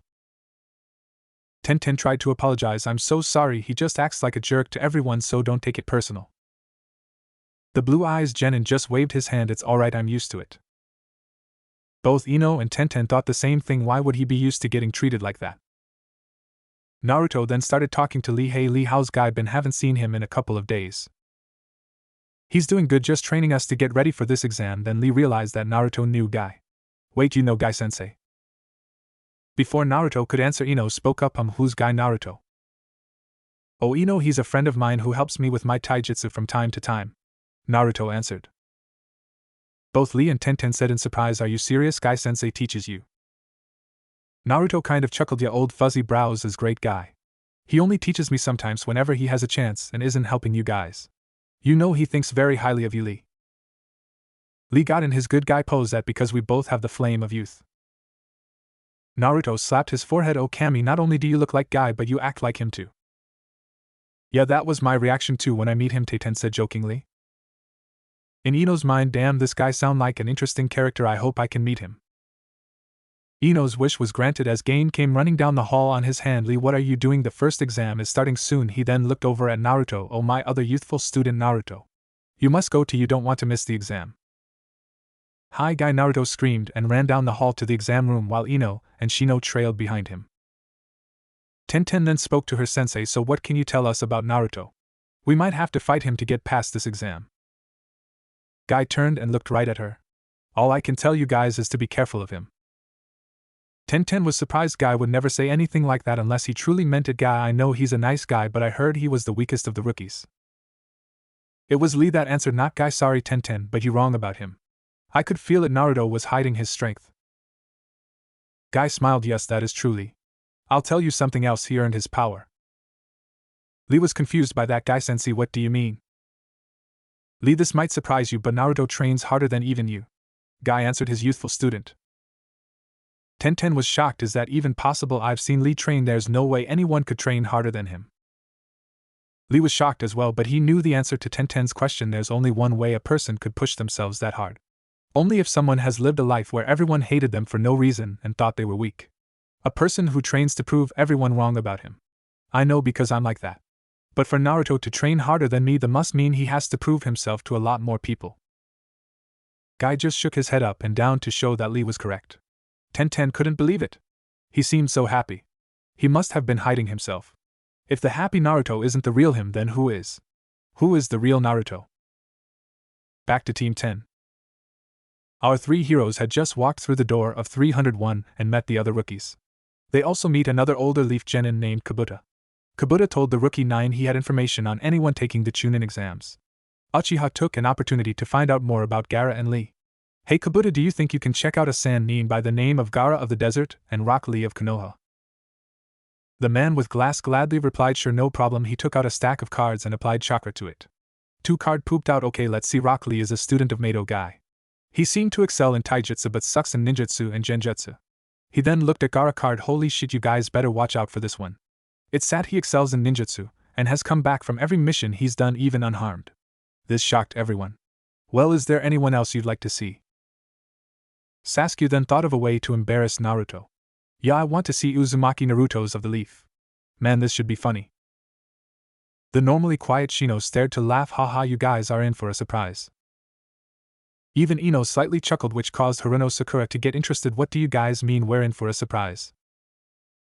Shino stopped laughing and became his serious self again. "You'll see." Kabuto then looked at the card with surprise. "Holy crap, this card says that Uzumaki Naruto used to have the worst grades in your class but has gotten much stronger since then." Sasuke smirked. "You got to be kidding me, we're talking about the dobe here. There's no way that dropout is strong." Kabuto just shook his head. "I'm not kidding, it say here he excels in ninjutsu, is above average in kenjutsu and taijutsu. It also say that he awoke some sort of bloodline. The card compares him to the others in your class, and it showed that with Naruto's strength that it is now. Ichi close to being as strong as you, Uchiha." Everyone was in a state of shock except for Ino and Shino. Uchiha started laughing though. "Ha ha ha, that's funny, your little card say Naruto is almost as strong as me, that's ridiculous." Naruto started to get angry at Sasuke. "Why can't I be strong? Is that so hard to fathom that the idiot Naruto might actually be strong?" Naruto was so angry he was about to unleash his heavenly bodies and fight Sasuke before the exam even starts. Ino saw Naruto's reaction and couldn't help but feel mad at what Sasuke said. Also, Sasuke has no right to make fun of Naruto. Naruto is strong and he'll prove it to everyone. She then realized that Naruto was about to start a fight with Sasuke. She didn't even think, she just wrapped her arms around him from behind. "Calm down, Naruto. I know you're strong. Just calm down and prove it to him by becoming a Chunin." Naruto was able to calm down when he heard Ino say, "I know you're strong." Once he calmed down, he kept replaying those words over and over in his head. "I know you're strong. She actually cares about me and thinks I'm strong. It'll show Sakuk I am strong. I'll also prove to everyone that Ino is right about me." Naruto was shaken out of his thought when a tall man wearing a black bandana appeared out of nowhere. "Hello, I'm Marino Ibiki, and I'm here to give you your first torture. Oh, I'm sorry, I mean first test." After hearing that, everyone in the room thought the same thing. OHSHIT. Beginning of the first exam. The man named Ibiki spoke in front of hundreds wannabe chunins. "Alright guys, this test will be a written test." Naruto started to sweat. He sucked at taking written test. Naruto getting a good grade on a test would be like a certain white-haired Sanin seeing a beautiful girl and not go peep on her. It's just not going to happen. The only thing that ran through our hero's mind was, I am so screwed. Ibiki started talking again. "This test will have some rules. The test is composed of 10 questions, 10 points. If one of your teammates scores a 0 on the exam, the whole team fails. Also, there will be a 2-point deduction for every time we catch one of you guys cheating. If you're caught cheating 5 times, you and your team fails. Lastly, the 10th and final question will be given to you once 45 minutes have passed. Alright guys, begin." Everyone was nervous at what Ibiki said. Especially Naruto. Shit, I can't fail or I'll let Shino and Ino down. I guess I'll just skip the hard ones and try to do the easy ones. He quickly scanned the paper to see which ones were easy. Naruto started sweating even more when he realized that there were no easy ones. Crap, I'm so screwed. I have to cheat. Right then the girl next to him spoke up. It was the shy Hinata. "Hey Naruto, you alright?" She blushed the whole time saying it. Naruto just looked at the Hyuga and smiled. "Nah, I'll be okay, I hope." Damn, I didn't even realize she was there. She's nice though, nothing like Niji. Maybe not all Hyugas are so stuck up. Hinata blushed an even deeper shade of red when Naruto smiled at her. "Naruto, you can look off my paper if you want." Naruto started to thank Kami for giving him this opportunity to cheat. But right before he looked over, a kunai was by his head. A Chunin proctor called out, "Team 98 fails." Naruto, realizing that he can't get caught, quickly decided to deny the shy Hyuga's offer. "I'm sorry Hinata, but I can't do that. I wouldn't be much of a ninja if I had to resort to cheating." Hinata just smiles. "Sorry Naruto, I guess you're right. He's so amazing." Naruto didn't think he was amazing though. God damn it. That was probably my only chance to get answers. And now that I let my pride get in the way, I'm so screwed. I guess there's only one thing left to do, is bet everything on the 10th question. Ino was also worried about our hyperactive blonde. Shit, we have Naruto on our team. He couldn't pass a test if his life depended on it. Knowing him though, he sure as hell would try. If not for himself, then for me and Shino. Oh, it looks like Big Brain Sakura's done. I guess it's time for me to get some answers. Ino quietly said, "Shintenshin no Jutsu, mind-body change technique." Ino wound up, transferring her subconscious into Sakura. "Alright, I got to memorize these questions quick. It looks like the 45 minutes are almost up." Right when Ino released the jutsu and finished copying down answers, the 45 minutes were up. The man known as Marino Ibiki spoke up. "Alright, 45 minutes is up. It's time for me to give you the 10th question. But before I can do that, I must tell you that the 10th question has some very special rules." Temari asked, "What rules?" The special Jounin gladly answered, "You have the choice of taking the question or not. If you don't take it, your score will be reduced to 0, and your whole team would fail." A genin in the back screamed, "Of course we'll take, why wouldn't we?" The Jounin started to laugh evilly, because if you get the 10th question wrong, you can never take the Chunin exam again. Right when he said that, everyone in the classroom thought the same thing. Oh fuck. Slowly more and more people started to raise their hand and quit. Ino saw the people quitting, and though Naruto should do the same thing. "God damn Naruto, don't be stubborn, quit. Don't worry about me or Shino. Worry about yourself for once. If you fail now, your dreams will be shattered." Ino then thought back to all the times Naruto said he was going to become Hokage. "I used to think you were an idiot with a dream that could never come true. But the more time I spent with you, I started to realize that you one day might actually become Hokage. I know you'll probably hate me for this, but I can't let you lose your dream." Ino started to slowly raise her hand until she saw that Naruto had already raised his. All of the Rookie 9 were completely shocked about this. They would have never believed that Naruto actually gave up. At the Jounin lounge, Asuma, Kuriani, Kakashi, and Hate were all sitting around wondering how their teams were doing. None more than Hate. Asuma saw Hate beginning to get impatient. "You can calm down, Hate, our teams will be back with us soon." Hate was confused by what Asuma said. "What do you mean?" The nicotine-addicted Jounin answered, "The person giving the first exam ID Marino Ibiki." Kurenai never heard that name before and decided to ask, "Who's he?" Kakashi answered, "He's a special Jounin who specializes in torture and information gathering. He can find a weakness in anybody and bring it out." Hate started to laugh, which stunned everybody. Kakashi was confused and decided to ask what was up with our favorite sickly jounin. Did your cold go to your head? Why are you laughing? The sick jounin quickly became serious. It looks like I'm not going to be busy for a while. Asuma asked, what do you mean? Hate spoke with pride in my voice. My team will be fine against Ibiki's methods. Especially Naruto. Naruto would never give up. It could hurt someone else. He's a kid that can endure any kind of pain life throws at him. Kakashi smirked under his mask. No one knew this, but Kakashi had always liked Naruto. He believed the same thing that the Hokage believed. That Naruto was a hero. You're probably right, Hate. Back at the Ninja Academy. Everyone was still in shock at seeing Naruto's hand up.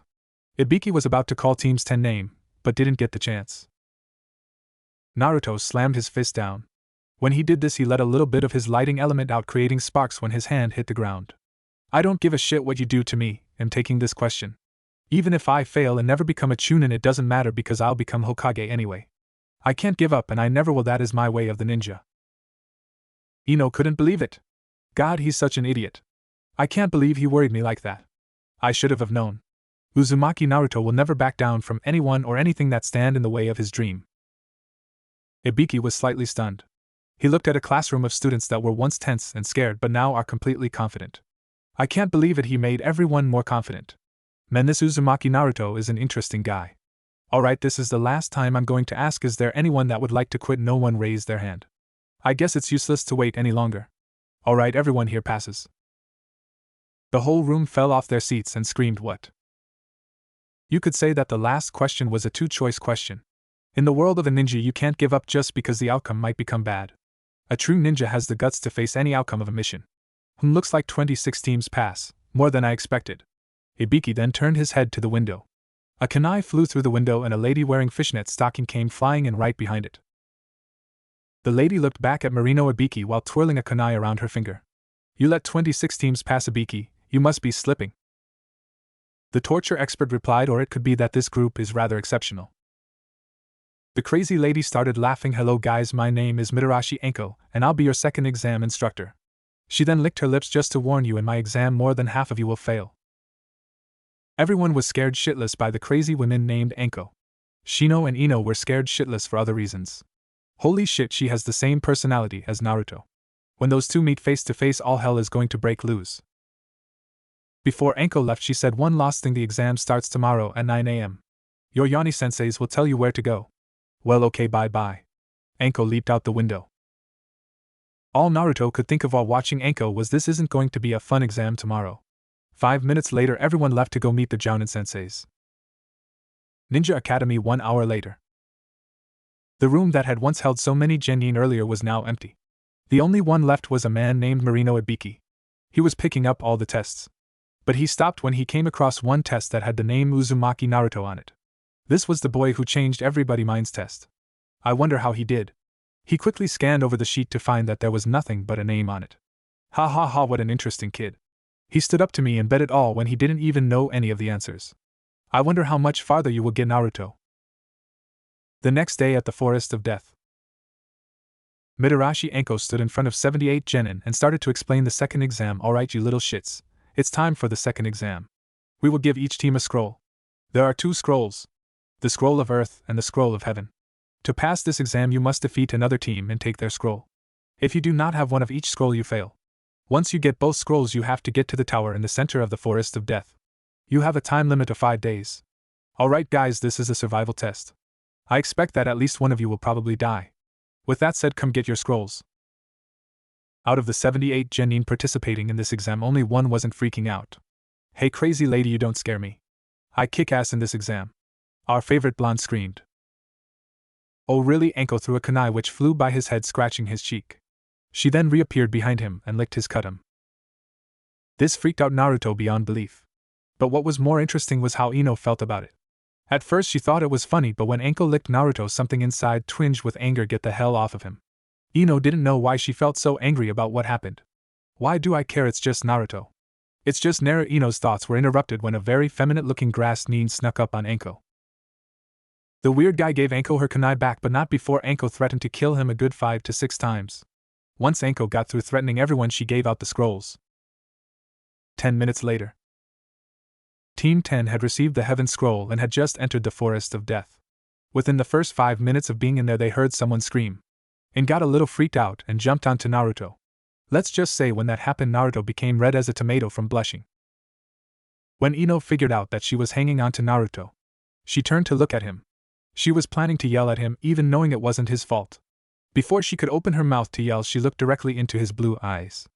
Ino blushed worse than Hinata usually does. She didn't know what came over her, but she started to slowly move her face closer to his. She was about an inch away when Shino spoke up. I hope I'm not interrupting anything, but I'm going to use my bugs and try and find a team nearby. Mushiyo's no jutsu, insect gathering technique. The bug user interrupted our two blondes. Shino's voice and bugs was enough to shock Ino out of what she was doing. She quickly jumped of Naruto and drop kicked him in the back of the head. Let's just say Naruto went up and away. Pervert. You're such an arrow, Baka. Holy crap, I almost kissed him, but why? I'm in love with Sasuke-kun.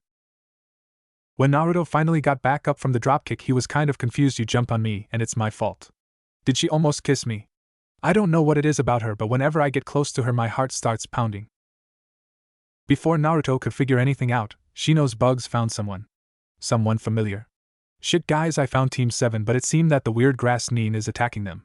He's not going after the scroll, he's trying to kill them. Right when Shino finished talking, they all heard a female scream. Ino knew that scream. She had to go help. Shit, that was Sakura. Naruto, we need to help them. Naruto took one deep breath before agreeing. Alright Ino, let's go help. I just hope we get there in time. Our three heroes started jumping from tree to tree. They were still a little while away when Ino heard Sakura scream again. This freaked her out. She started to shake in worry. I don't know what I'll do if Sakura gets hurt.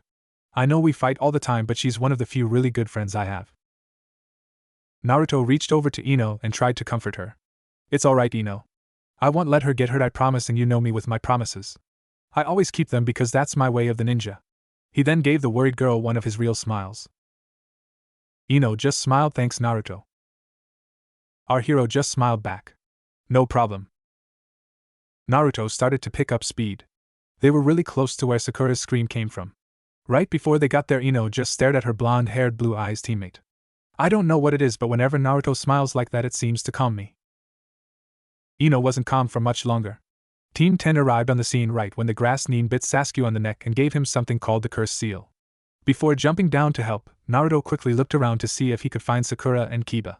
He found them bloodied and beaten a couple feet from where Sasuke was. But right when Naruto saw them, the grass Nin was charging at them ready to kill. The blonde genin threw a couple of shuriken.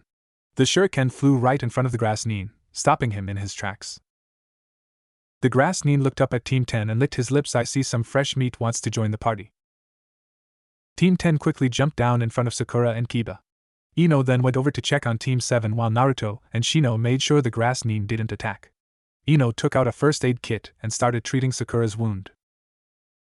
Sakura woke up right when Ino started treating her wound. OMG at you, Ino. Are we safe? Is that monster gone? She then looked over and saw Sasuke on the ground and the grass Nin not too far away. Oh god, he managed to beat Sasuke. We're dead for sure. Ino tried to calm down the hysterical girl. Calm down. Don't worry, we're here to help. Naruto and Shino will take care of him. Sakura was still a wreck. How can Naruto and Shino beat him? Sasuke lost and he was the strongest genin in the leaf. Ino grabbed her into a hug. You'll be fine. Naruto promised me. So you don't have to worry. The one thing that you know about is that he never breaks a promise. Sakura knew that was true and calmed down a little. She just held on to Ino as tight as she could, tears flowing from her eyes. I know, but I'm so scared. Ino turned away from a crying Sakura and looked at Naruto. Please, Naruto, find a way to beat him. Now let the action begin. The grass Nin had an evil smirk on and stared at Naruto and Shino. Alright boys, let's have some fun. Shikumi no Jutsu, death viewing technique, killing intent. Naruto and Shino saw images of their own death in painful ways. Shino was frozen stiff and terrified. Naruto was alright though. He hasn't figured out that jutsu doesn't work with me. I'll just play along and maybe I can catch him off guard. The grass Nin was laughing evilly. Haha, that was too easy. He pulled out two kunai and threw them at Shino and Naruto. Ino saw what happened, but Sakura was still holding her so she could help them. Guys, what are you doing? Move, goddamn I. Naruto waited till the kunai were inches away from them before he dodged. He took Shino and jumped out of the way. He then took Shino over to Ino. That asshole over there messed with his mind. Try and snap him out of it, I'm going to need help. He then turned around and stared at the grass Nin with hatred in his eyes. The grass Nin was a little surprised that a genin could break away from his jutsu so easily. How did you break my jutsu? I gave you both a jutsu that simulated a painful death. Your friend over there is still messed up, but you're fine. How? Naruto pulled out his twin blades and replied with hatred in his voice, a jutsu like that won't work on me. My life has been far more painful than that jutsu. That answer surprised everyone, especially Sakura and Ino. They both looked at each other with worry in their eyes. What did he mean by that? They both asked each other. The grass Nin was surprised, also interesting. Well, let's begin. Detapa, great breakthrough. A huge gust of wind blew Naruto into a tree. The impact caused the blonde genin to cough up blood. The blue-eyed ninja wiped the blood of his mouth and stood back up. Let's get wild. Heavenly body right on, lightning. Naruto's body turned into white lightning. The grass Nin was utterly shocked. What the hell type of bloodline is that? Naruto screamed, well, why don't I show you? Tornado Raiden, tornado lightning. A tornado made up of lightning shot out at the grass Nin. The grass Nin saw the tornado coming and bit his thumb. Kuchio's no jutsu summoning technique. A 15-foot snake took the blast head on and protected the mysterious Nin. The blast hit the snake dead on, but it didn't do too much damage. Haha, let's see you play with my snake for a little bit. The huge snake came charging at Ino and everyone else, not Naruto. Naruto saw what the snake was after and got scarred. He released his chakra weights and sprinted in front of the snake. Sakura and Ino were scared to death. They each closed their preparing for death. When the snake was a couple feet from them, Ino opened her eyes. She didn't see a snake, all she saw was Naruto, standing between them and a 15-foot snake. Don't worry, Ino, I won't let anything happen to you. Heavenly body Hayatan ice. He then started to do hand seals. Please Kami, let this work. Harrier Muko, destruction dragon fierce tiger, Kami answered Naruto's plea for help. A 25-foot ice tiger came flying out at the snake. The grass Nin was standing on top of the snake's head and saw the icy beast coming right at him. Oh crap, he can use Hayatan jutsus. Right before the ice tiger hit the snake, the grass Nin jumped out of the way, avoiding danger. Well, the snakes wasn't so lucky. The ice tiger made a hole straight through the giant snake. Ino and Sakura were shocked. Naruto actually managed to stop the giant snake. Naruto wasn't done yet. Yo freak, let me introduce you to a technique I created myself. Hayatan Saburu, Ice Saber, ice-covered Naruto blades, making them 2 times harder and sharper. Let go, you little snake freak. Mikidzuki no Mai, Dance of the Crescent Moon. Naruto made 3 shadow copies of himself and charged at the grass Nin. Right before he reached the grass Nin, Naruto jumped up in the air. The grass Nin seemed to know which one was the real Naruto. I'm sorry, little leaf Nin, but you made your final fatal mistake. Sinai Jashu, hidden shadow snake hands. A couple of snakes shot out of the grass Nin's arm. Naruto was able to dodge by doing a corkscrew in the air. When Naruto was inches away from coming down and slicing the grass Nin in half, mere seconds before Naruto's blades touched the grass Nin, a sword came flinging out of his mouth. I stabbed straight through Naruto. He then pinned Naruto up against a tree. Haha, so how do you like my Kasangi, grasscutter? Ino watched in horror as Naruto spat up blood. No, it can't be. He can't die, he hasn't become Hokage yet. Ino burst into tears. Sakura joined her. Ino, just let tears fly freely. Why did I make him promise to save us? He fought so hard to protect us. Why does he always do that? He always gets hurt so others won't have to. Naruto, please don't die. Ino screamed. Naruto. The grass Nin smirked. You seem to have an interesting bloodline. Maybe I'll make you my backup plan. He then tried to bite Naruto on the neck like he did Sasuke. Even if he was impaled with a sword, Naruto wasn't going to let the crazy snake Nin bite him. Get the hell away from me, you freaky bastard. Heavenly body right on, lightning. He turned his body into lightning. When the grass Nin tried to bite him, he got a little shock. The shock of lightning that hit the grass Nin's face seemed to singe off his face. The grass Nin had a different face. His true face showed a much older, pale-skinned ninja. Feisty, aren't we? It doesn't matter, the Uchiha was stronger, so I really don't need you. Ino couldn't just sit there and watch anymore. She pulled Sakura off of her and pulled out a couple kunais. She was about go until someone grabbed her arm. It was Shino. He seemed to finally snap out of the jutsu the pale-skinned Nin placed on him. Wait up, I'll help. Naruto's one of my few good friend, I can't just sit here and let him die. Ino just nodded. They both started to run at the grass Nin. But before they could even get close, Naruto yelled at them. Don't even think about fighting this guy. He'll just kill you. Ino pleaded with her blonde-haired teammate. But if we work together we might be able to save me. Naruto coughed up some more blood. No, just leave me. Take Sasuke, Kiba, and Sakura and get the hell out of here. Ino started to cry again. She couldn't stand seeing Naruto hurt like that. Naruto, I can't just leave you here to die. Please Naruto, let us help. Shino started to tear. Also Naruto, I can't leave you either. You're one of the few people who accepted me right away even knowing I was a little different. A single tear trickled out of Naruto's eyes. Thanks, but I'd rather die than see you guys get hurt. I'm sorry, but you guys are going to have to finish this exam without me. He then pulled the sword out of his stomach and threw it to the ground. I'll hold him off for a little while, but you guys got to go. Now. Ino started to cry even harder. No Naruto, I can't do this. She was cut off when Shino grabbed her arm and started to pull her away. Shino, what the hell are you doing? He's going to die. Shino pulled down his sunglasses and showed Ino his eyes for the first time. There were great sadness in them. It is his last wish that we survive and I plan to honor it. Ino understood. Naruto picked up his blades again and looked at his teammates. Thanks Shino, and make sure you protect Ino. Shino picked up Sasuke and Kiba before turning back to look at Naruto. I'll protect her no matter what. He took a second to wipe the tears out of his eyes before he started to run. Ino looked back at the boy she used to think was a loser. Naruto, you truly are strong. She then grabbed Sakura and tried to catch up to Shino.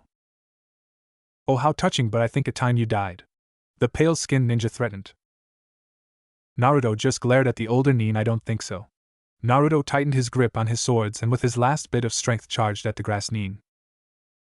The pale-skinned nin started to laugh evilly. Kanashibari no Jutsu, temporary body paralysis technique. This jutsu stopped Naruto in his tracks. Can't move, can you? Well, that's too bad. The grass nin proceeded to take Naruto's swords out of his hands. Nice swords. He then looked at the engravings on both swords from the Will of Fire. What a sack of shit. He then started to laugh again. Ha ha, I guess I should tell you the name of your killer. It's Orochimaru, former Konoha nin. He then stabbed Naruto in the stomach with his own swords. As Naruto's world started to fade into blackness, all he could think of was, at least Shino and Ino are safe. It doesn't matter if I die as long as they're safe. Back at the woods, Ino and Shino kept running until they were sure they got far enough away. They both exhausted from carrying everybody. They placed Sasuke and Kiba underneath a tall tree, while Shino, Ino, and Sakura leaned up against a huge boulder. They just sat there in silence for a few minutes before Ino just started crying. How could we just leave him there to die?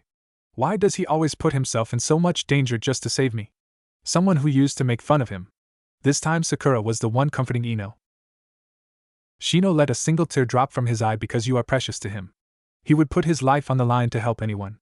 But he was willing to die for us, his friends. He truly is a hero. Ino just latched onto Sakura and poured her eyes out. I'm so scared. Ever since we became a team I felt like we were a family, and now it seemed like it's going to be destroyed. Shino walked over to his blonde-haired friend and placed his hand on her shoulder. It won't be destroyed. Naruto would never let that happen. Ino shouted, how can Naruto do that if he dies? If Naruto dies, I don't think I'll ever forgive myself. Shino stood up and looked up at the sky. You won't have to. Naruto will survive. You know him just as well as I do. That guy will never die until he achieves his dream. Hearing that, Ino stopped crying and actually smiled. You're right, Shino. Naruto will come back alive. Shino smiled back at his teammate. Alright, I guess that's enough rest, let's go. They were about to leave until a team from the hidden rain pooped out of nowhere. They all had scuba-like masks on. The one with bandages around his eyes spoke up. Oh, it looks like 2 teams are here. Well, you guys look pretty beaten up. Why don't you just give up your scrolls before we kill? All of a sudden a sound team came flying out of nowhere. The kid with bandages wrapping around his face except his eyes spoke in a dark tone. I don't give a shit if you kill them, but the one named Sasuke is ours to kill. The rain team looked at each other before the one named Kagari. That's fine with us. There's 2 teams here, so that means a scroll for each of us. Shino, Sakura and Ino all looked at each other, then at the 2 team before all shouting in unison, shit. Back to Naruto. Orochimaru walked up to the young genin and licked his face. You are quite an interesting boy. It seems to me that you are also the container for the demon fox Kyuubi. It's such a pity. If you didn't have that thing inside of you, I would use you as my backup body. He then grabbed Naruto's head and raised it so he could get a better look at the boy. Truly such a waste. Whatever, I have the Uchiha to look forward to. With that said, the snake nin left our hero. 10 minutes later. Naruto was inches from death. All around him was darkness. He wasn't scared, he was actually kind of glad. I guess a lot of people will be happy with me dead. Maybe my death will do some good. Naruto was about to give up for the first time in his life. He was about to let himself fall into the darkness. All of a sudden a scream echoed throughout the forest. Shit. Naruto knew those voices. It was Ino, Shino and Sakura. His determination started to return to him. Shit, that was my friends. They must be in trouble. Red chakra slowly started to pour out of the genin's body. Shit, I can't die. I have to help them. I must survive and keep fighting. Not for myself but for everyone I care about. Naruto opened his eyes and grabbed the hilts of his swords and ripped them out. He fell onto his knees. As he started to rise, more red chakra started to come out. When he finally got to his feet, he let out a primal howl. I'll never give up because that's my way of the ninja. Our hero started to jump from tree to tree trying to find his friends. Deeper in the forest. The rain Nins and sound Nins threaten Team 10 and Team 7. If you don't hand us Sasuke and your scrolls, you will die. Ino and Shino both pulled out kunais. Ino then looked at Sakura. Protect Sasuke and Kiba. Me and Shino will handle these guys. The sound Nin named Dosu pulled up his sleeve, revealing a weird-shaped weapon on his arm, and chuckled. I was kind of hoping that was going to be your answer. He was about to charge at the leaf Nins, but a rain Nin stopped them. What are you doing? Kagari stated, let us fight them. A sound Nin named Zaku spoke up. Dosu, let them fight them. The only one that we want to kill is Sasuke. Once they're done with them, we'll finish our job. Dosu slowly walked back to his team. Do what you want. The rain Nin were preparing to fight until they heard some sort of howl. Shit, we better do this fast. We don't want the animal that made that noise finding us. Shino and Ino were both startled by the howl. Ino looked at her bug user friend. For some odd reason that howl sounded familiar. Shino nodded his head. Yes, it did, but we can't think about it now. We got to fight these rain Nins. Ino nodded in agreement. She then started to do hand seals. High Karyaran, many flowers and bloom. A whirlwind of flowers surrounded the rain team. Ino started to flow through the flowers and threw a couple of kunai at the rain Nins. The rain Nins were able to block the kunais. They then started laughing. Haha, we're Genjutsu specialists, this can't hurt us. Kai release. Ino jutsu completely disappeared, but before the rain Nin could attack, Shino spoke. This might the Retsudo Tensho, revolving split earth palm. The earth split apart right where the rain Nins were standing. The first two were able to jump out of the way, but one of the rain Nins weren't so lucky. He fell in and the earth started to come back together, crushing the rain Nin.